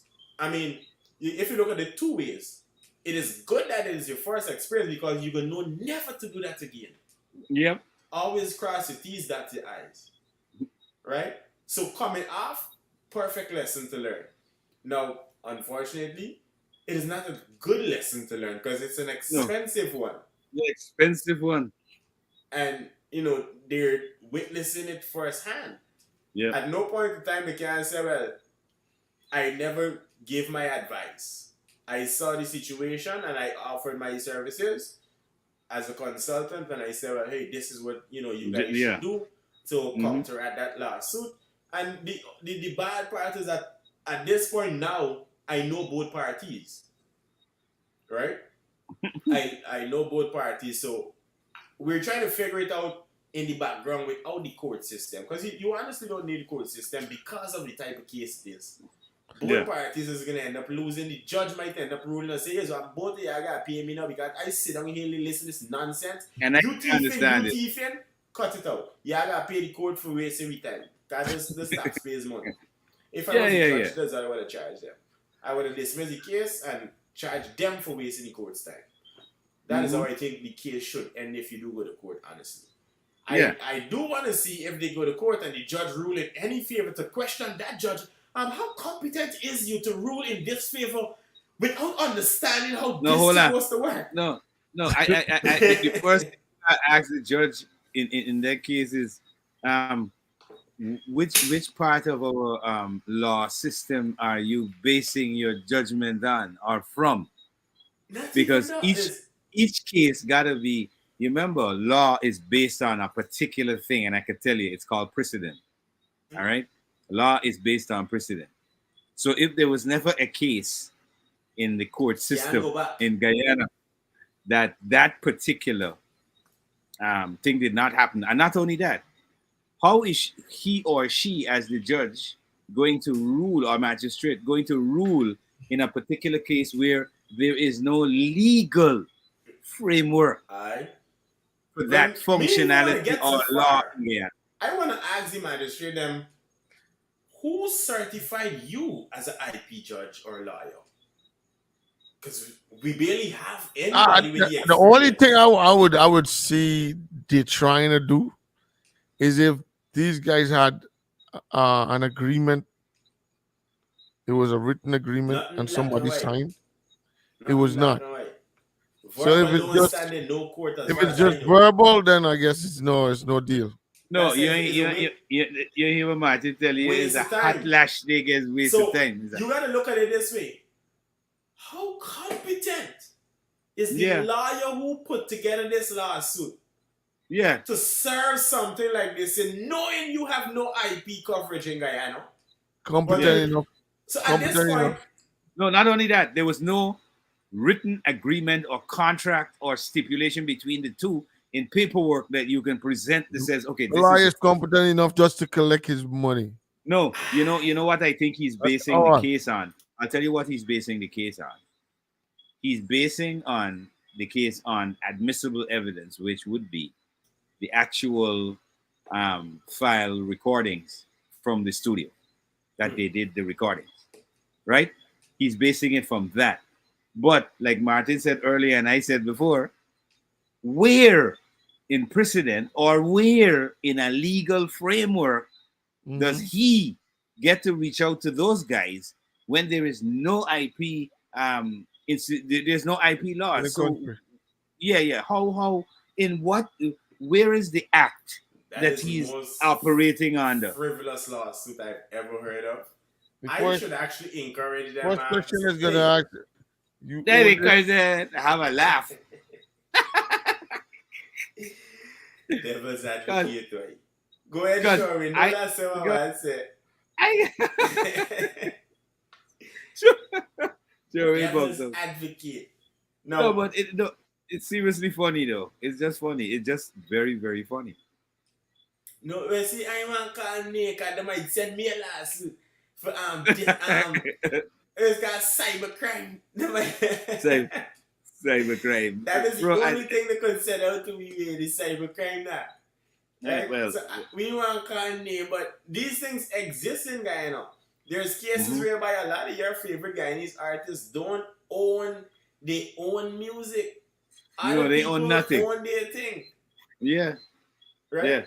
A matter of fact, you remember at one point in time, a few years back, Martin, Guyanese artists didn't even know that people took their YouTube videos and were monetizing them from other locations. They didn't know that. And it's still happening. Because I started out doing YouTube for them artists, and I said, well, once I get the money, I can pay y'all. They said we can bust the money down. Them man was full game until they learn the monetization game, and then everybody want to have their own YouTube. And I was like, well, no problem, but me, if I played a part in your production, I'm not taking it down. Even until the other day, a man messaged me, yo, I rollers, I want them videos coming. I'm like, you remember all them hours I spent with the camera in my hand recording them videos? And I never asked you for a cent? Yeah. So in which part of me world must I take down me video for you pleasure? Yeah, I gotta be tripping. I'm It's telling you. important I mean, to understand the business, man. yeah, Right? yeah, I can't yeah, stress that so much. It's important to understand it. Once you yep. understand it at a level, of course, have management take on the ball, do the rest of the work. Right? It is management job to learn majority of the business so that they could guide you. Right? And this is one of the things I wanted to say, because you remember you mentioned about them not owning their music. Mm-hmm. I was explaining to an artist at one time because he says, yeah, he owns his music. I said, so where did you do the music? And he pointed out where he did the music. I was like, okay, so do you have a document from these people after handing over to you the files for your music that came from their studio? Was there a document, a legal document where lawyers had to look over and you signed off to say that they have now handed your masters over to you? I mean, They have they have even if not you only got a handed it. reading, hold on, man, okay, even if you got a Uh-huh. reading and writing problem, because our Guyanese population have this, intellect problem, and we're all not up there. We might go to school and college, but we ain't the smartest in the bunch. Y'all gotta be honest with yourself. Everybody's not a 10. Not for we fives and below. Right? Mhm. So we're not on the highest part when it comes to education and actually the know-how of things because we're still hands-on people. Yep. Right? So when it comes to doing certain things, you need to know where you stand. But I still believe, Martin. We still got to go back to the emphasizing of most times you find artists, or most time you find a person that is busy focusing on what might be the real cream of the crop. Mm-hmm. That's not the person that is so on the side of understanding the business, Yeah. the laws, and also all the legalities of steps they should take within doing or getting their stuff right. Mm-hmm. They just know that, okay, I'm a great artist. I know to do that. That's why you find most times there is a, a special somebody that is definitely taking care of all these stuff for an artist. Like yours truly. All right. Yeah, And, well, that's and this these is why we're guys, here. yeah, because the thing is that, no matter what you do, and most of the successful artists that I have out there, some of them, they eventually, we find artists like even the greatest pop singer we Yeah. know, he eventually reached a place where he feels to himself that, you know what, enough is enough, because he eventually learned of where he should have been more successful with a lot of stuff. Mm-hmm. Also, we have, like, in the sense of somebody that was aware from the beginning, which Mhm. is Prince. Prince was aware of what was happening from the beginning of his Mhm. creatives, and Mhm. he made sure he told them that he just got to keep his stuff. Even You know, But Michael. but I but think but Michael but was aware too. yeah, but back to that scene, it goes right back to the issue I'm talking about with the masters and ownership of the masters. Because you gotta have that document that also says they have relinquished the copyright Yeah. on it. All right, because a lot of people feel because okay, they got the files and stuff. Okay, well I got the masters. No, you didn't get the masters. The producer You and have a stuff have got to copy of sign the off. masters. Yeah, you have a copy of the masters. They have to literally sign off to say that they have relinquished their rights to your production. So it's now yours. And you see, again, this is where the education, I mean, this is something that Martin and I, this is the mantra, you Mm-hmm. understand, on radio in the morning. Educate, because if you have a group of individuals with a lot of potential, and they have no education is just a bag of chaos. It's nothing that happen. You understand? Man, let's Or they might bounce around until one person might just bounce out, but that's it. no matter what it is, or the digital market and all these different things that's happening today, even stocks and all these different things. Mhm. Everybody that has the information. So people feel as though am I supposed to just come and tell them what it is, the information is, and then when they you just tell them what is the information, then they get all the tools to go and do whatever they have to do. But in the day and age that we're living in, am I supposed to just come and introduce how much benefits you have through what I got for you? Mhm. But what I got for you, you can't just get it like that. You have to make sure that you pay for it, or you go through some kind of agreement or something. And eventually, yes, it will benefit both sides because, like we find, big lawsuits in America, Yep. the lawyers listen to the law to the case, and he knows to himself that this get money, I could win something here. So right away, he Any knows. music case got money made. Correct. He knows the percentage that he will get. If even okay, we can settle this pocket is gonna be between 300 and 500. If even I ain't getting 500, the least I can get is a 300. And the percentage from that, yeah, I could gamble with that. I'm gonna Yeah. take this case. You know what I mean? But the whole thing is even on the reels that you see every day, okay, the button forcing you sees learn more or download. But Mm. the high point that they're giving you is to get you to feel like, okay, but I like clicking this thing sound interesting. But you either gotta subscribe or you gotta whatever it is, because it goes through business. So I guess these guys got guys are making music, but they gotta get serious with, well, listen, we don't shortcut this thing. You But know what I mean? even to help that out, right, Sharon? If you don't have a contract, because obviously it's expensive to sit down with the lawyer and get a contract. A contract is based on what you're doing, how you do it. The verbal could stand up in court, right? Anybody know if they're talking to me, I just say, hold on, I got a little slow brain, so I can record the conversation, so I could go back and listen it. It's segment. Now, anybody know the time to me, I just tell them that.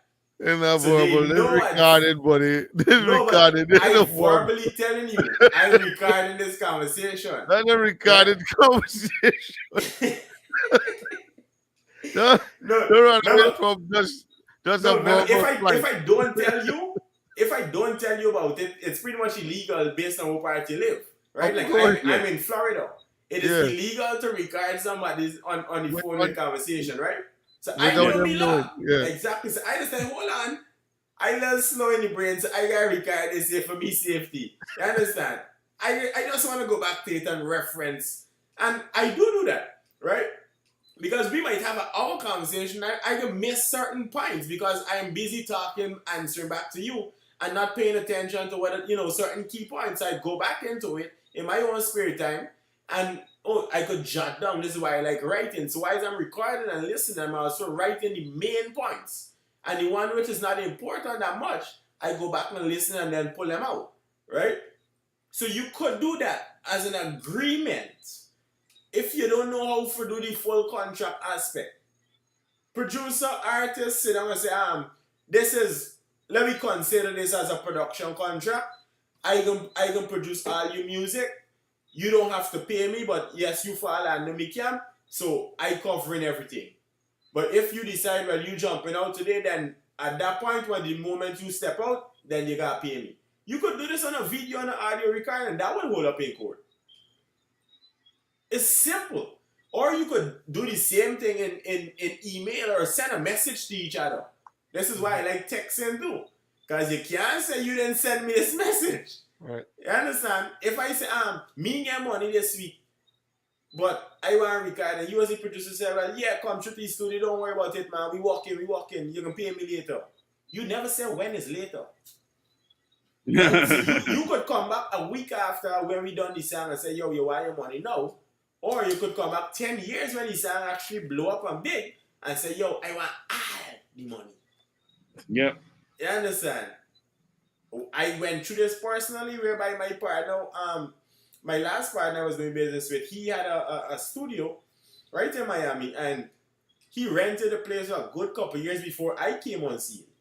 And we kept that going and then we tried to get a second location and the landlord was like, well, if you are buying, because I like to buy out things, if you are buying out both locations, I want so much money. And my partner was like, man, you know, back in the days when we talk about it, they say we not ask about so much money.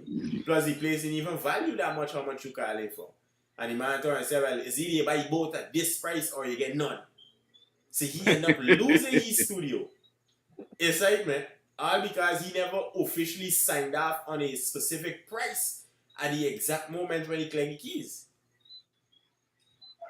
You have to specify. This is why I don't like English again. You have to specify. Even if you gotta say it 2-3 times. Make it known, make it clear. Don't be afraid to sound dunce. No, seriously. This point You is gotta okay to sound dunce. you gotta reiterate it to the people over and over a few times. Let them know. You know? Hey, I can send you a message. Let me talk this part of the message. I coming over by you 6 o'clock. I require me get money. Send her. Then send in a voice note for backup. Because that is exactly what you could take to court. I doubt, you know, producers had these things in place, artists had these things in place. You understand? A simple conversation where agreement is made. You agree yes, I agree yes. That is a contract. Yeah. It don't have to be on black and white. You just have to be able to prove with both agreement. Now, if we both talking it, and just nobody recording and think that you're serving no purpose. No, but well, I just let me mention this. And again, the reason why the producer can bring a case to those two young guys is based on a particular piece of evidence which he is holding. Mm-hmm. Because every time he records, there is a date stamp and time on when he did that work. Yep. Or when he opened that program and got them to sing and whatever. So it's all date stamped.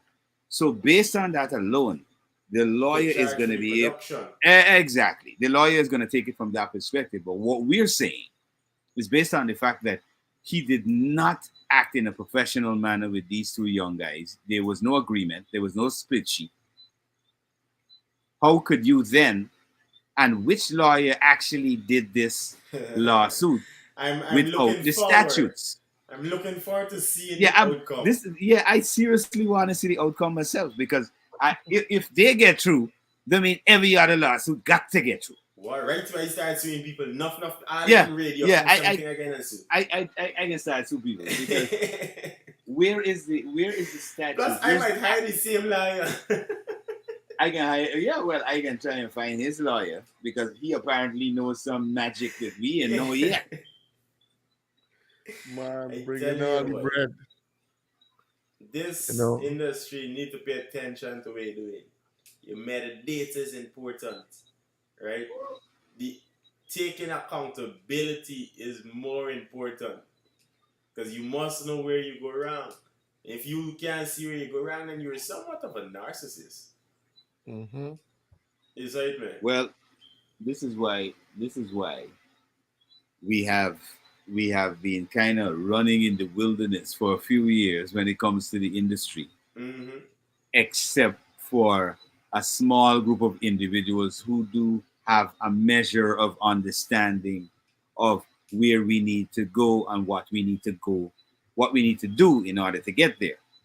But it's all being held back because of two things: lack of education, and again, some people just are extremely narcissistic, where they can't understand why other people can do things they can't accomplish. So it gets on their feelings. You know, they get feelings, as we say in Guyana. But is what he's saying? What was he saying? What's he saying in Ghana? Don't catch feelings, catch flights. Well, me know how to do it without the P3 visa. Well, I'm glad you hit that topic because we know summer coming up, and a lot of Yeah. artists go on move around. Guyana Day and Um, thing, people yeah, outside. Guyana. Yeah, well, I ain't see no advertising for Guyana Day, and There. we in It there. springtime. It It there. there? Hold on, So, man. Enough hold people in on. Guyana Day now. Everybody suddenly Mhm. wholesale lift up Guyana Day and running with it and thing. Again, cover your IPs. Covering of your IPs is important. Because Yep. I've seen a Guyana Day in Atlanta. I see a Guyana Day in Orlando. I New see Guyana Day Jersey, in New York. New Jersey. Everybody, man, if you're Guyanese, anybody could hold a Guyana Day. I Well, might hold a Guyana Day. I gonna attend. It's important Yeah. to cover your IP, guys. You could come up with all your ideas you want. I like to write things down. That way, I have a date. I could show you most of my documents. I have dates on my documents. I have sometime I have timestamp on my documents because it's Mm. important for me to know exactly when you have this conversation. I have backup recordings that I, of course, tell you about that I recorded this here for me purpose. I could go back because I believe if you could get a call from an agency, anybody's call right now, sure you probably know more about this here, how this call we for to say for training purposes, this call is being recorded. Now, why do you need my specific call to go back and train on? I should actually use that tagline for training purposes. I can record this conversation because I really use it for training, so I could go back and listen. But it's important to cover yourself, man. Artists, Yeah, creators, yeah. producers, Hmm. everybody in general. Hmm. Once you're thinking of an idea, put it on Because paper. one of the things I was looking when I saw the whole conversation with the two brothers, the J Day twins, Mm-hmm. I was like, you guys didn't have like you weren't texting back and forth with this producer, um, at no point regarding the agreement, um, maybe after into your first production, something of the form to show that your concern was already, um, there about Yep. the arrangement. Yep. Those are some of the things you gotta when you're looking at these kind of cases, especially IP type related cases, you gotta really dig deep. My And guy, I think we actually destroying the liar case that he would have tried to stand on right now, you know. Mm. I think by basic information, I think we destroying a lawyer case. I hope you well, watch you him. remember, he gotta be. This is why I said he gotta know some sort of magic, right, in this legal thing that we haven't figured out yet. Because this how much lawyers we start. A couple, well, even Quite the a other day, few. I So, met five more so at the yeah. university that So, even a so I'm judge. wondering, right? So I'm wondering under which statute he getting this particular lawsuit. Um, you know how he getting this The man, executed. the man got the right. What I would say, the man bring a different book that nobody can get Why? pull up yet. He must have to get it from Prezi. And I ain't think with all the things the president been dealing with, he got time for give the man the book there yet.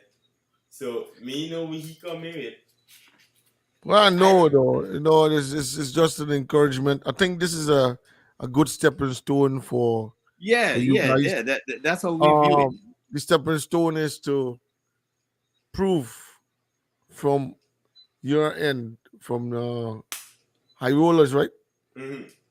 You go in, you're representing as high rollers, or what? In court. What's you representing? Yeah, representing us. The whole team is high rollers. Okay.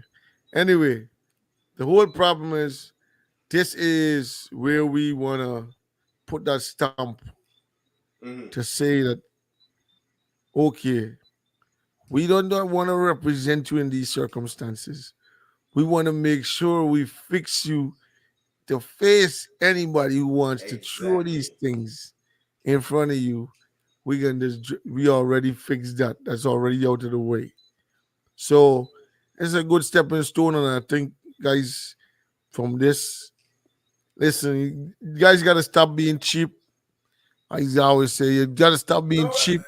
we You gotta cheap is stop just that being. the guy in the crowd can't afford No, me. no, no, no, no. The thing is, I talk about them, the artists and creators. Stop being Mhm. cheap. Stop being small-minded. Stop thinking about how much it's gonna be. If you're thinking about a career and you thinking big, you want to go places. You want to be in the right uh in the right place to get all your royalties and all these different things. You want to Make live sure forever. the way you start is the way you end up. Yeah. You gotta make sure you put your best foot forward. I know some man just feel that it's supposed to just kick off. It's supposed to just be a born a boy from day one. No, Yeah, build up to the giant never. What? it needs building. It needs the best thing is protecting all that you're throwing out there first and then then foremost. then most of all, you have to you have to be cognizant of the fact that you which region you're in. Burna Boy is in Africa. What kind of population in his country alone?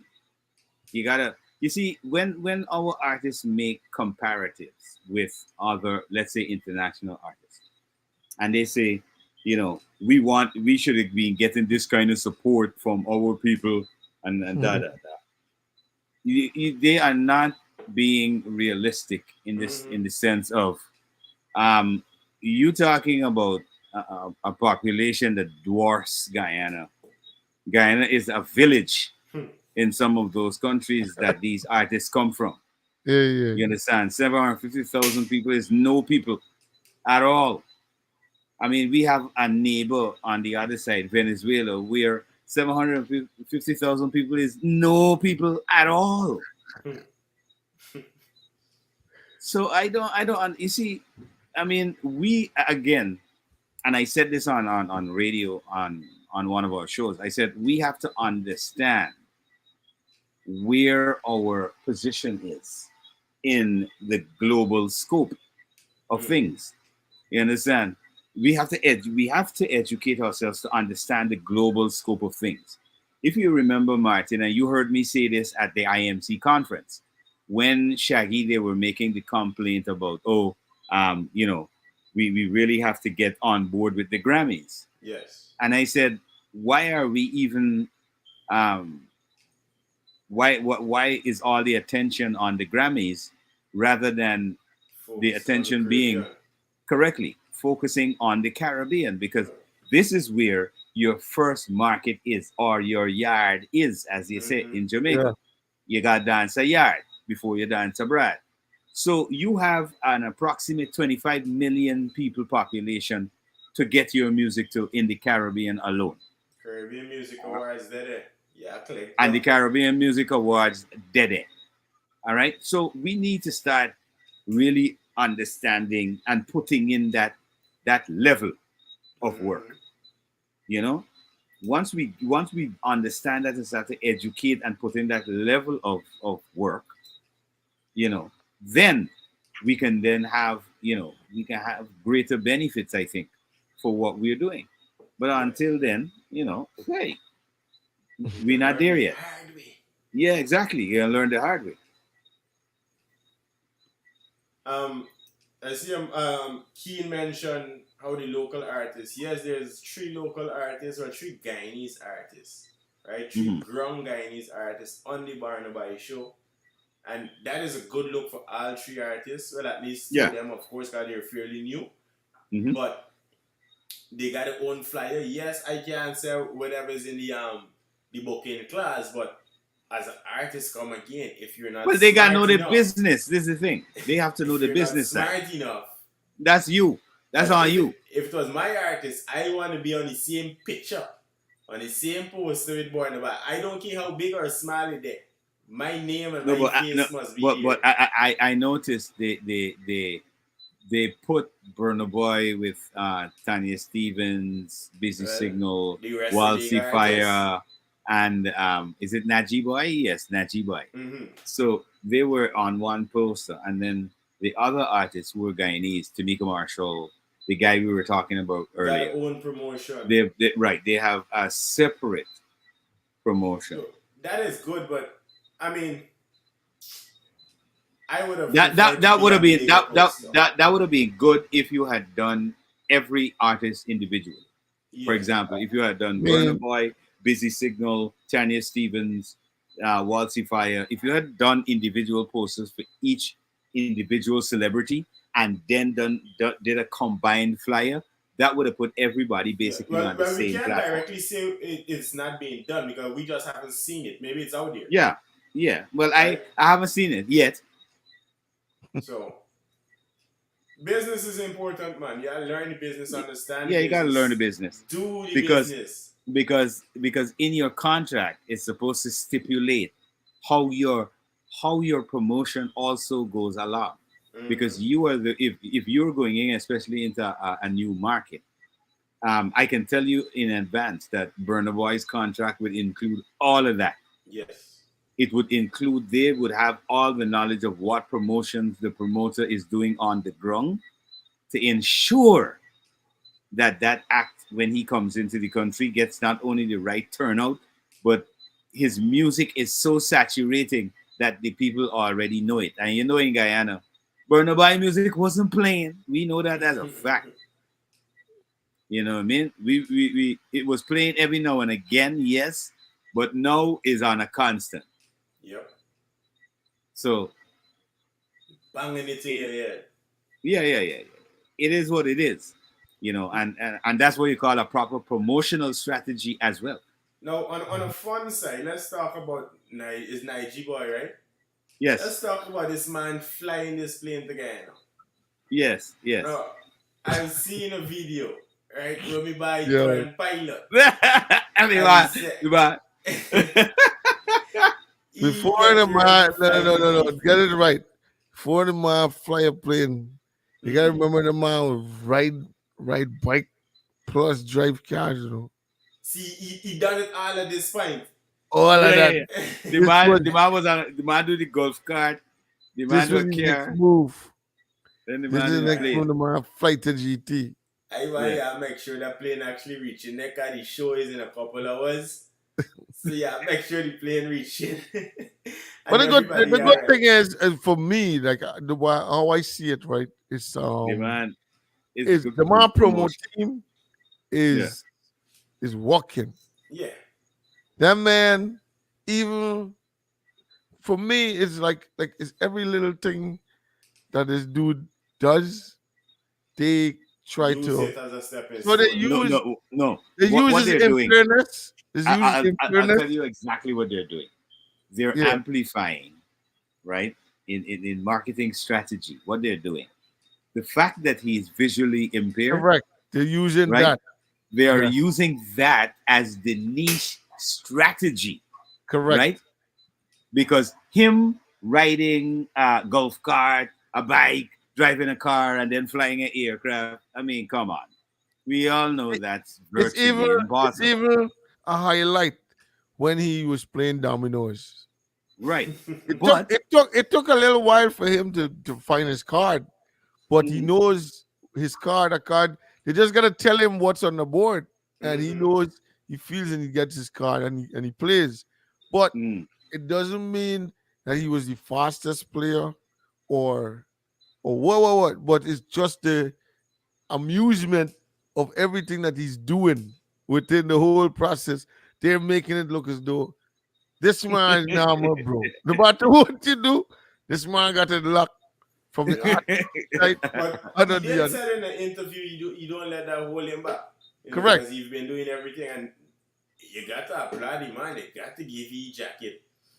Yeah, he's Stick.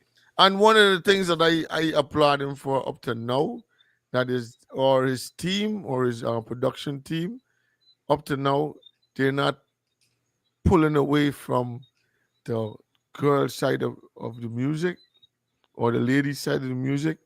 I was They're- just going to mention the team because Yeah, you know, they're not. I didn't up to now.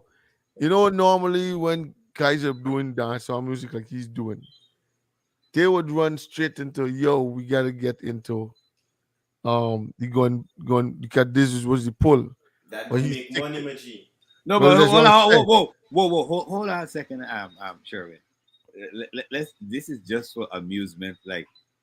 He couldn't possibly go to the gun. He couldn't go to the gun tune G Imagine a blind man busting because blanks. because blanks, even if it was loaded, I mean, let me get real. Is who he busting at? The whole room gonna get Yeah, as soon as they put it in here, and everybody got run, bro. Because it's like, the You can whole room imagine gonna the get man on touched. Yeah. stage in a Movado car at that time and turn the wrong direction. It's Yo, not gonna look. I would say great, right? The way he dances became a signature dance. The yeah. Nigeria rock. You know there's a Mm. song out there for that. The Nigeria rock, Yep. and it's big. Mhm. Everybody was doing it. So he even got a dance to come to. Remember when he came to Ghana? He came with one song, Mm-hmm. Continental Alone. Mhm. He's going back to Ghana with about 4 or 5 songs right now. That is the growth, Maji. That is, and Yeah, we could that's And see that's it that's what we're just flying the talking all other about. day. over. And that's I'm telling you, these songs is already hitting, which is what is being. All right, all right. Let me explain to you another aspect to the marketing strategy that everybody overlooked, but not somebody like me. I watching the marketing especially, right? No, one of the things nobody in pick up so far, right, is that this guy's name is not synonymous with a Jamaican type artist name. Do you recognize that? Mm-hmm. It's songs African. Exactly. It's songs African. Exactly. As a Yeah, matter of yeah, fact, if you go on social media now and you type in the word Niger, yeah. you're gonna see there's a whole social thing in Nigeria Yeah. on that. It's called Niger, right? Nija, not in Niger, not in Niger, but Niger, right? Now, that's very close to Naji. And I'll tell you something about African enunciation.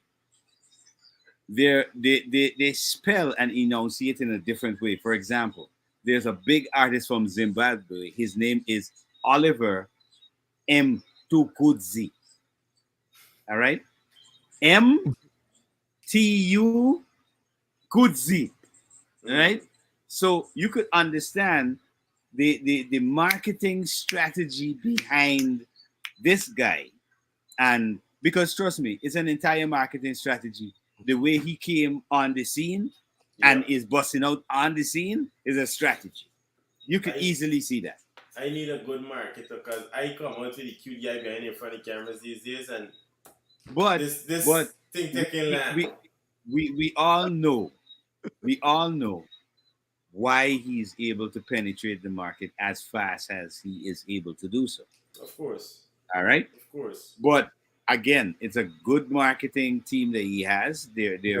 They got a good strategy. They're keeping him. His kind of music really reminds me of when Shaggy and these other guys did It Wasn't Me, Mm. Right. Rayvon Right. and them, right? That is where his music kind of resonates in that same kind of frequency there.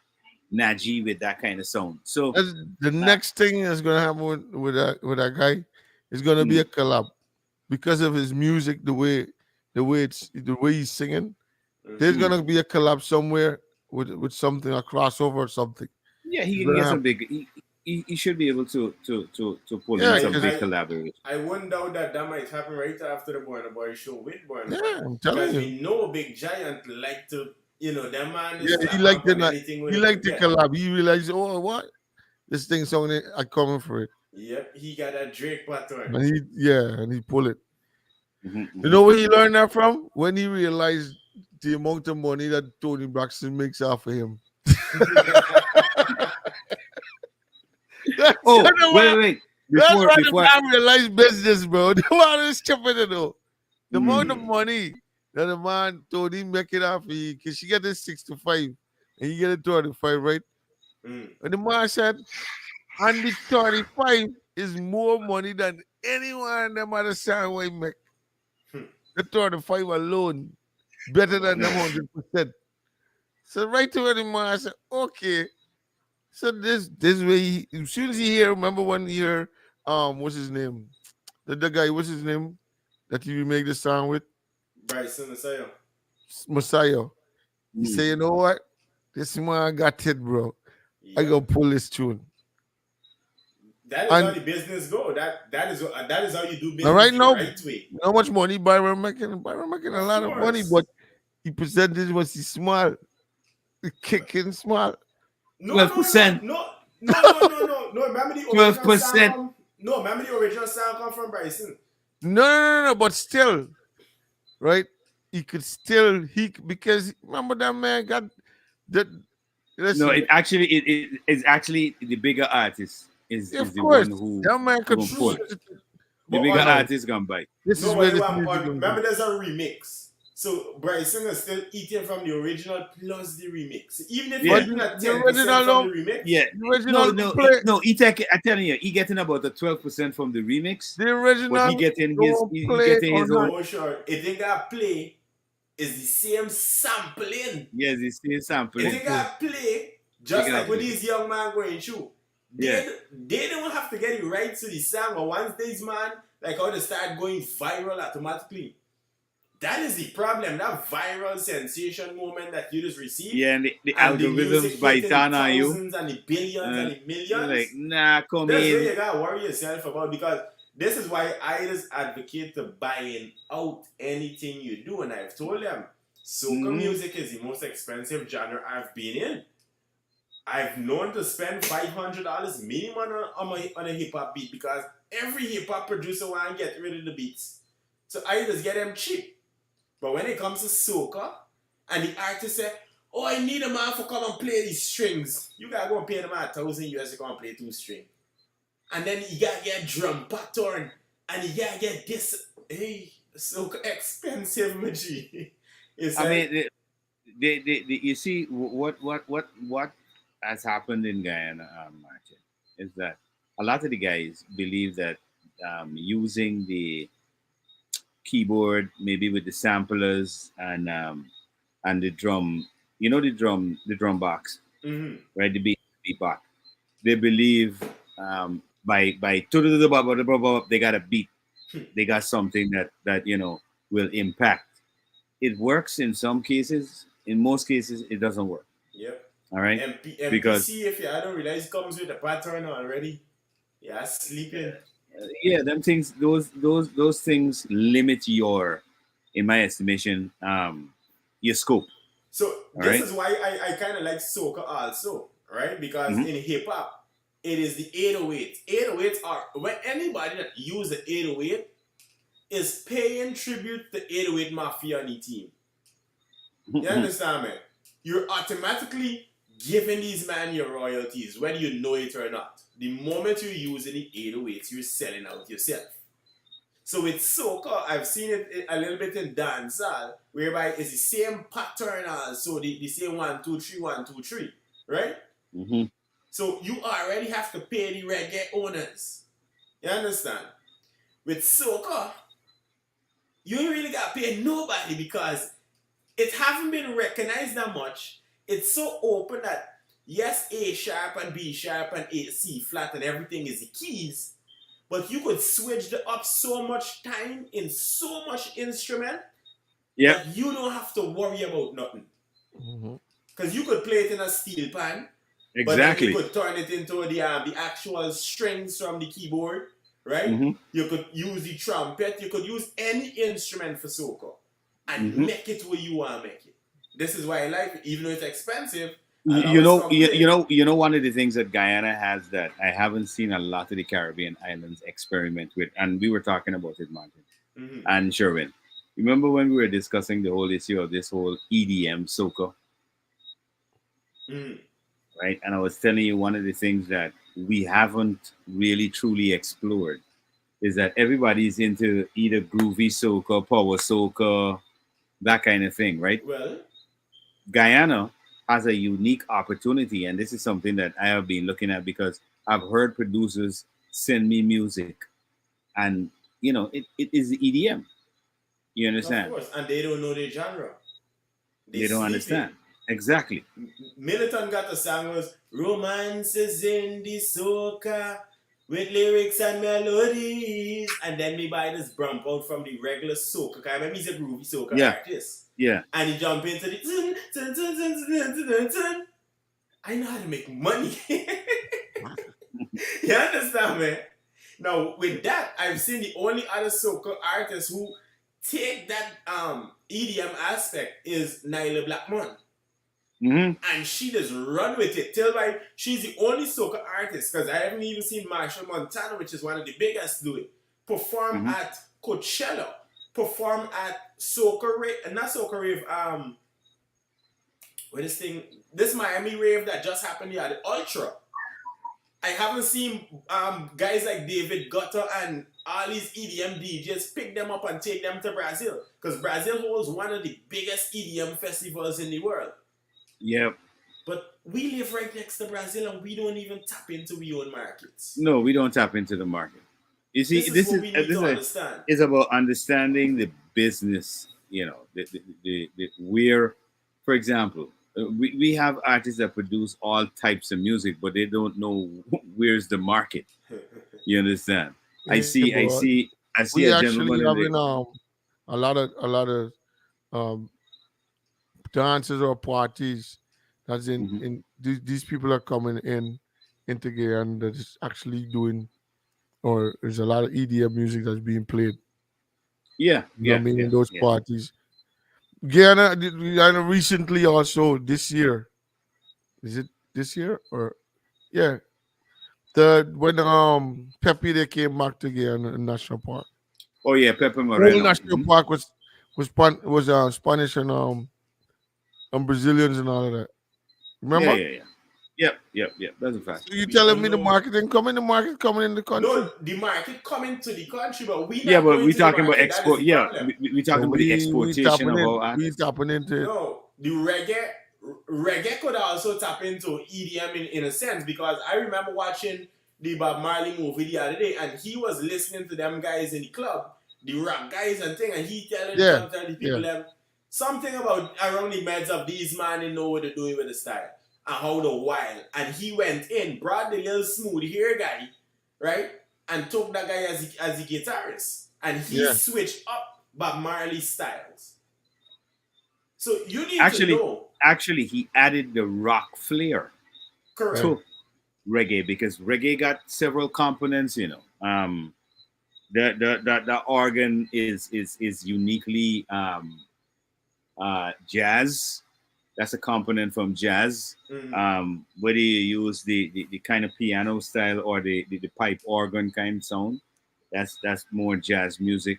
That kind of screeching guitar, that's rock music. So that's a pattern from rock. So the whole combination of reggae kind of borrow elements from other places, you know, and kind of fuse them together in a unique pattern. You know, it's like the same way Afrobeats kind of listen to R&B, dance hall, and their own music, as well as a bit of Caribbean music, and they were able to kind of fuse all of those together. And then bang, we got a different flair of Afrobeat. Because if you remember what Afrobeat used to sound like, I'll tell you what we know as Afrobeat. Two-Face Libya with "You Are My African Queen, Girl of My Dreams," that, and P Square, right? Those were the original Afrobeats artists, right? Like that really started to take the Afrobeats culture out of Africa, and it started to get exported.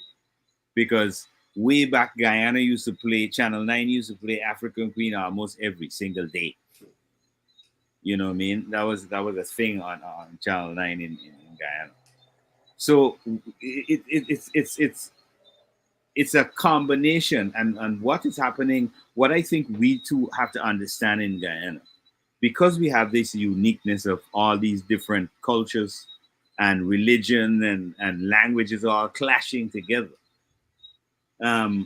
We again, I mean, Martin, I, and yourself, Sherwin, among with some other people, we could see what could possibly happen out of all of this merging together, because that's where uniqueness will happen.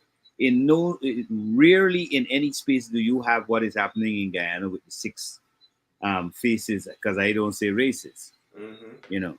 So if we capitalize on what we have and understand what we have early, and this is where I keep saying again the mantra: education, education, education. Because if people are not educated in a certain direction, they would not know how to Exactly right. get this all put together. You Yeah. understand? They can be in their own little world bubble. Oh, I'm Chinese, so I'm going based on this. But no, you're not Chinese only, because if you look at an interview that Miss Chin did with the Breakfast Club, when Mm-hmm. they asked her, "So, where are you originally from? Are you originally from China?"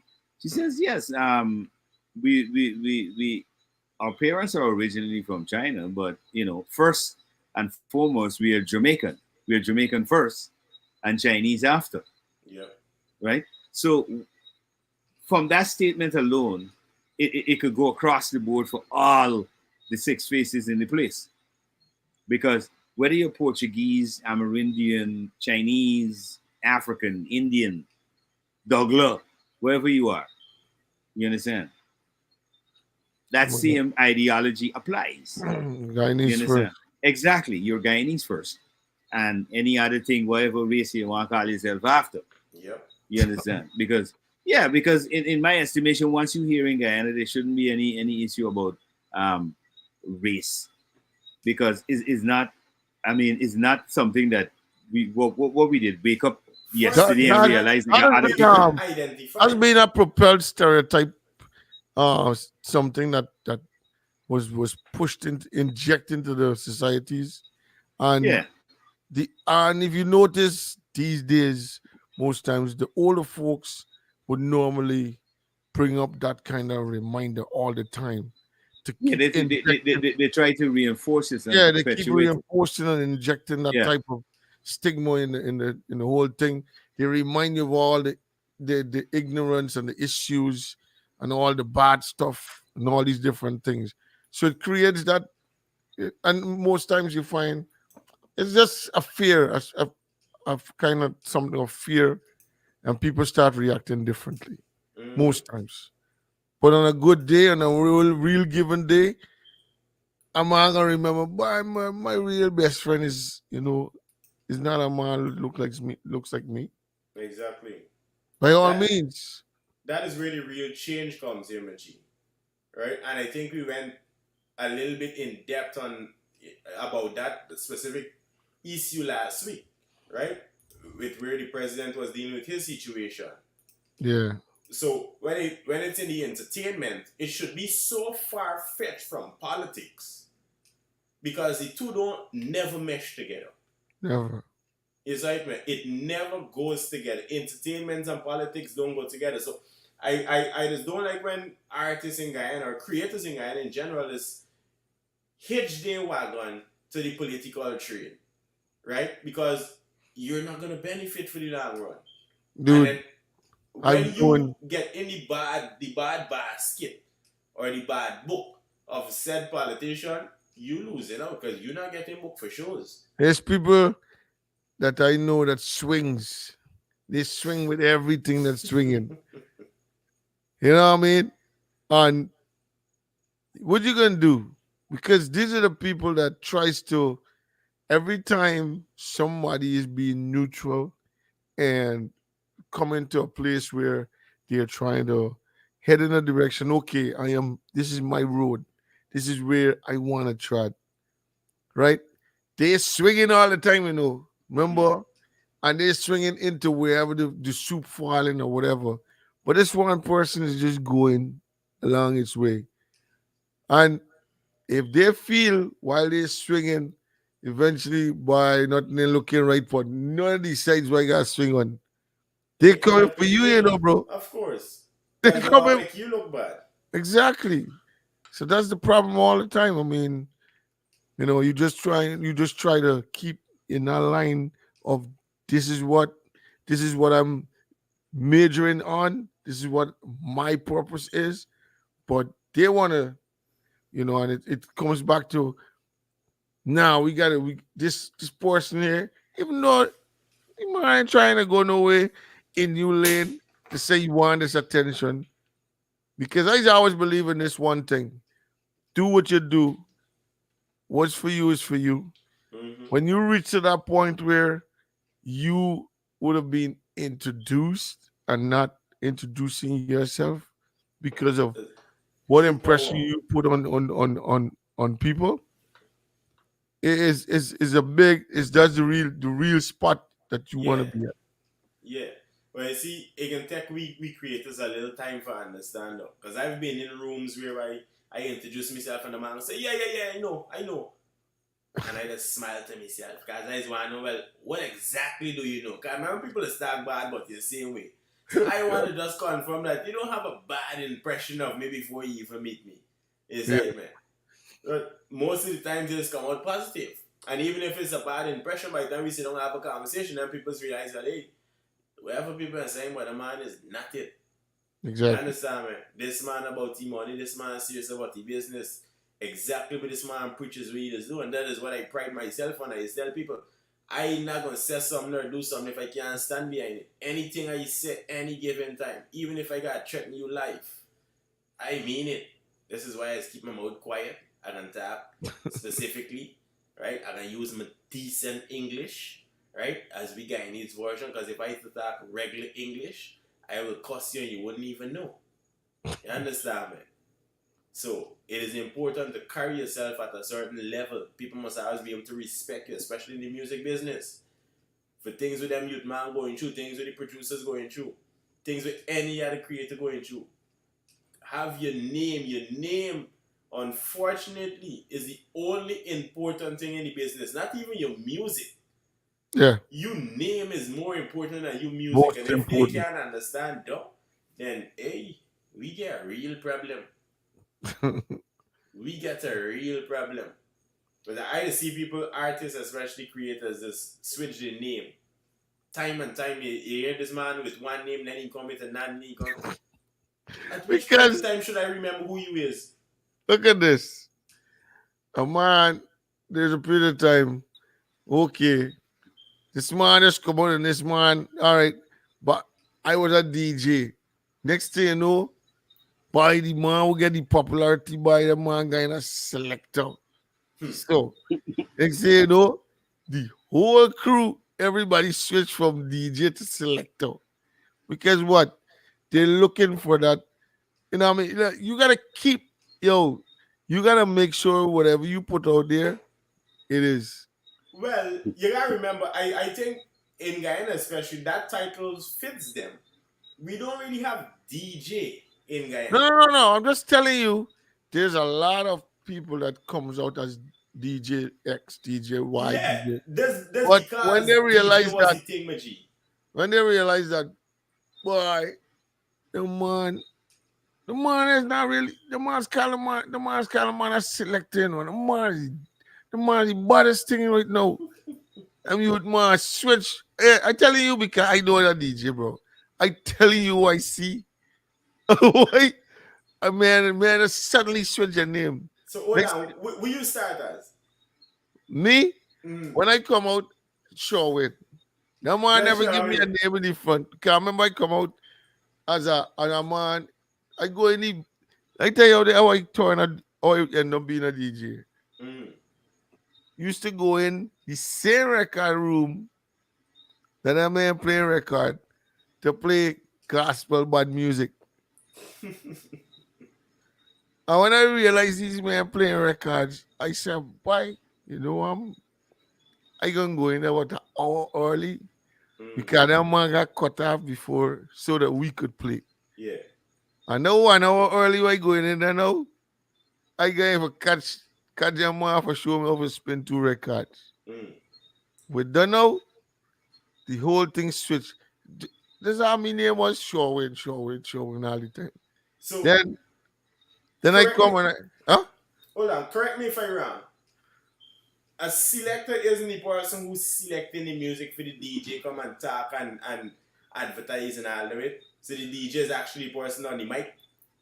So now the DJ is supposed to be the disc jockey, the Mm. man that playing the music. In Jamaica, the DJ is man that playing the music. Mm-hmm. The man that selecting, the man attacking. That sound a little backwards. Cause the person It's who have kind to of select sweet. and selecting That's what I tell music. you. But in Guyana now, it used to be the DJ, the man attacking, and the man selecting music. But does me understand of what it is? Because if I'm right, that is why it was separated as this jockey. I give This it how jockey I give it does how Stone Love had it, right? I Mm. give it how Stone Love had it. They had we name. They had Bevan as DJ, Mhm. right? Who's Talking talking? on the mic. Mhm. Clive was a selector, not playing, pulling Picking tune the from a music. box. Yeah. Pulling tune. He's the selector man, and he giving it to we name. Can't remember we name again. Whoever the man was who's Yeah. spinning. Spinning the tune. So we lost, we wait. Because that is 3 persons who make up that team. The disc jockey, the DJ, the selector. Well, everything become digital, and so it become pouch, not Mhm. record box. One record box, you got juggling a hole. Then you gotta go and look for music tumbling, clack, clack, clack, clack, clack, clack, clack. A man down there behind it, the man thinking for you, Most time the man used to put the spinning the record. Mhm. The man never used to think. The man would have behind He is just you think mix it. about. The man would have behind is just so. You and that's how I start. The man with the behind, I had a man named Master P. The man there behind, all I feeling is a record coming under me arm or coming over me ears. Mhm. And I just make plop. Without even thinking, I just make plop, put on. And the man was sometimes the master you. Sometimes the master you play, he didn't call his name, or if you don't remember, play number 3.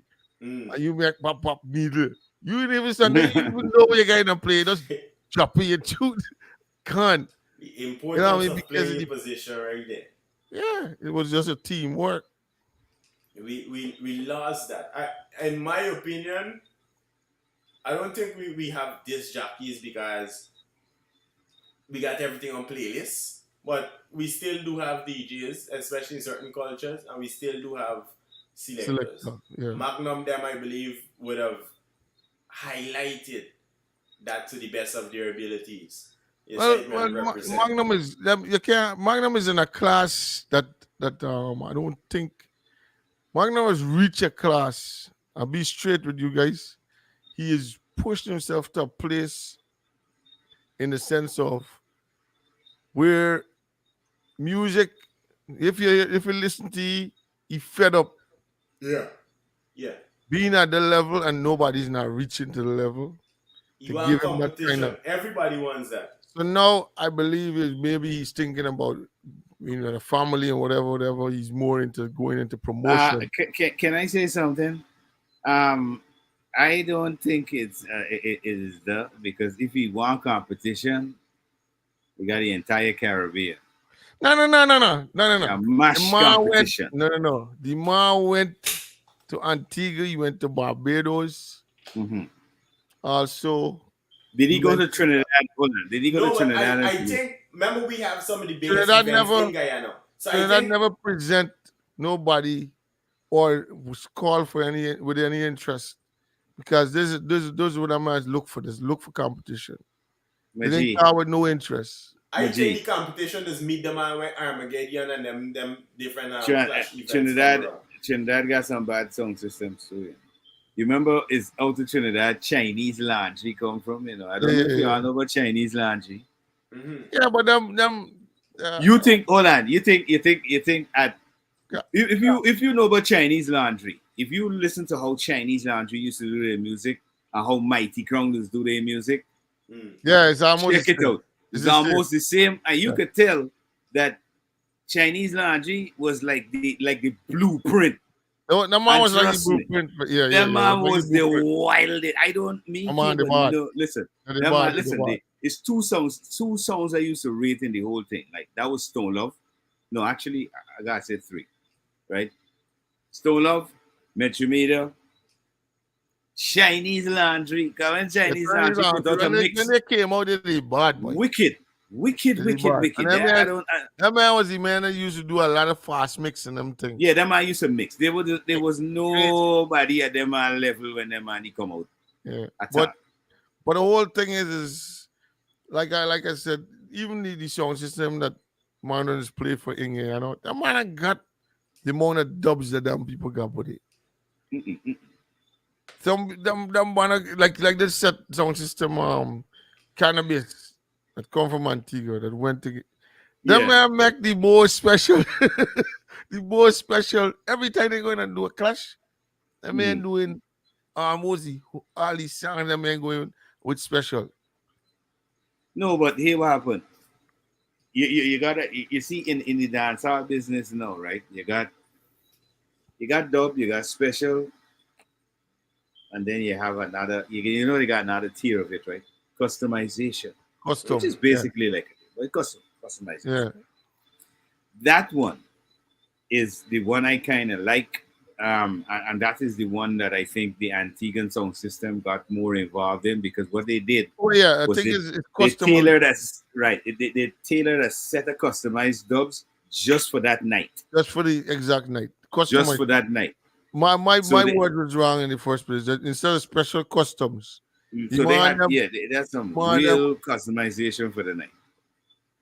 and You know, like I said, that man thing, but it's just that you just have the right ways and means of hitting the right note at the right time. And we see that with when Stera went back home and tried Mhm. to clamp him in a corner in the sense of okay, we know Stera San is one when it comes to dub plate. That man got the world of dub plate. Yeah. But you gotta know to play it. That man they ain't got dub plate with Stera. Sure. For sure. you gotta have a sequence with your dub. And you gotta get a That's- team of men that could say, okay, we know what we gotta do at this time, or we have plan A, B, and C. If this don't Again, work, we gotta knowing flip. your position. Yeah, you gotta move. Most of all, Important, eh? yeah, most of all, playing your position. Because that's like the biggest thing with folks not understanding. Well, hey, they're in a soccer team, goalie don't play striker and striker don't play goalie. Yeah. Not So say you can't do it, but you can't do it at the same time. That's what they said. well, That's what they said about Ronaldo when he first went to Real Madrid. mhm. Right? Ma went to Real Madrid with a whole lot of skills. They said it. They said when he went to Real Madrid, he was one of the best dribblers that they knew. But Mhm. Real Madrid told him, "We don't want you to dribble the ball. We don't want. All we want is goals from you." Yeah, No, just and the whole team can deliver the ball down there for you, and all Correct. you gotta do is put it in the And goal he for you. developed Thank into you. a goal scorer. He became a goal scoring machine. Now, when he finished with Real Madrid and went back to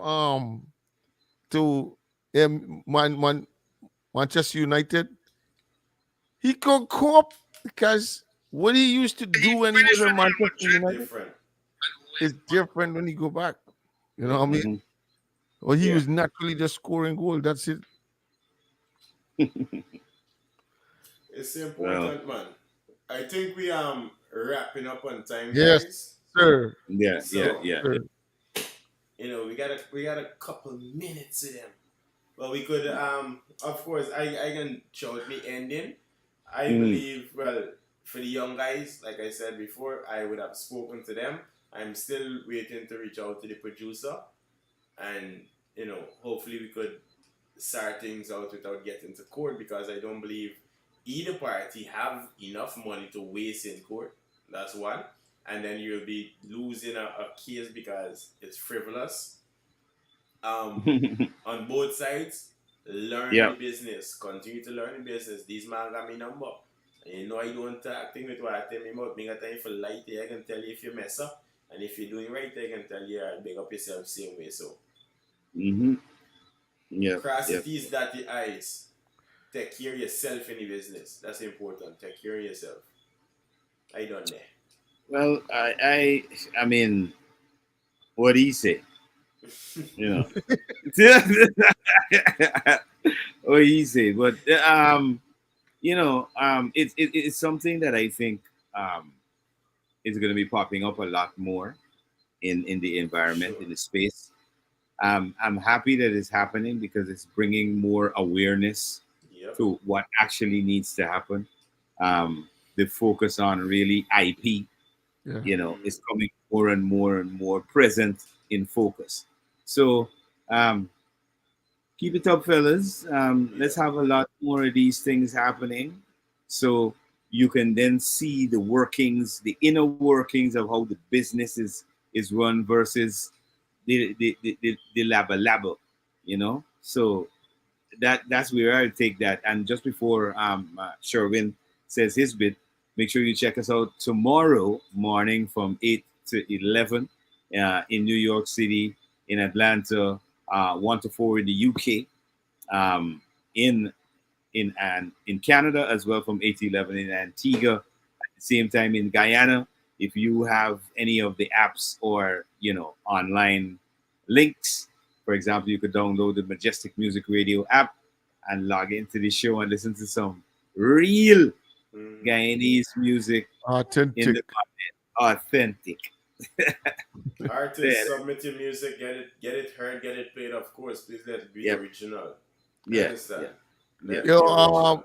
I'm looking forward to finding the time and the groove that we supposed to have as a team to start moving around to so many different islands and countries.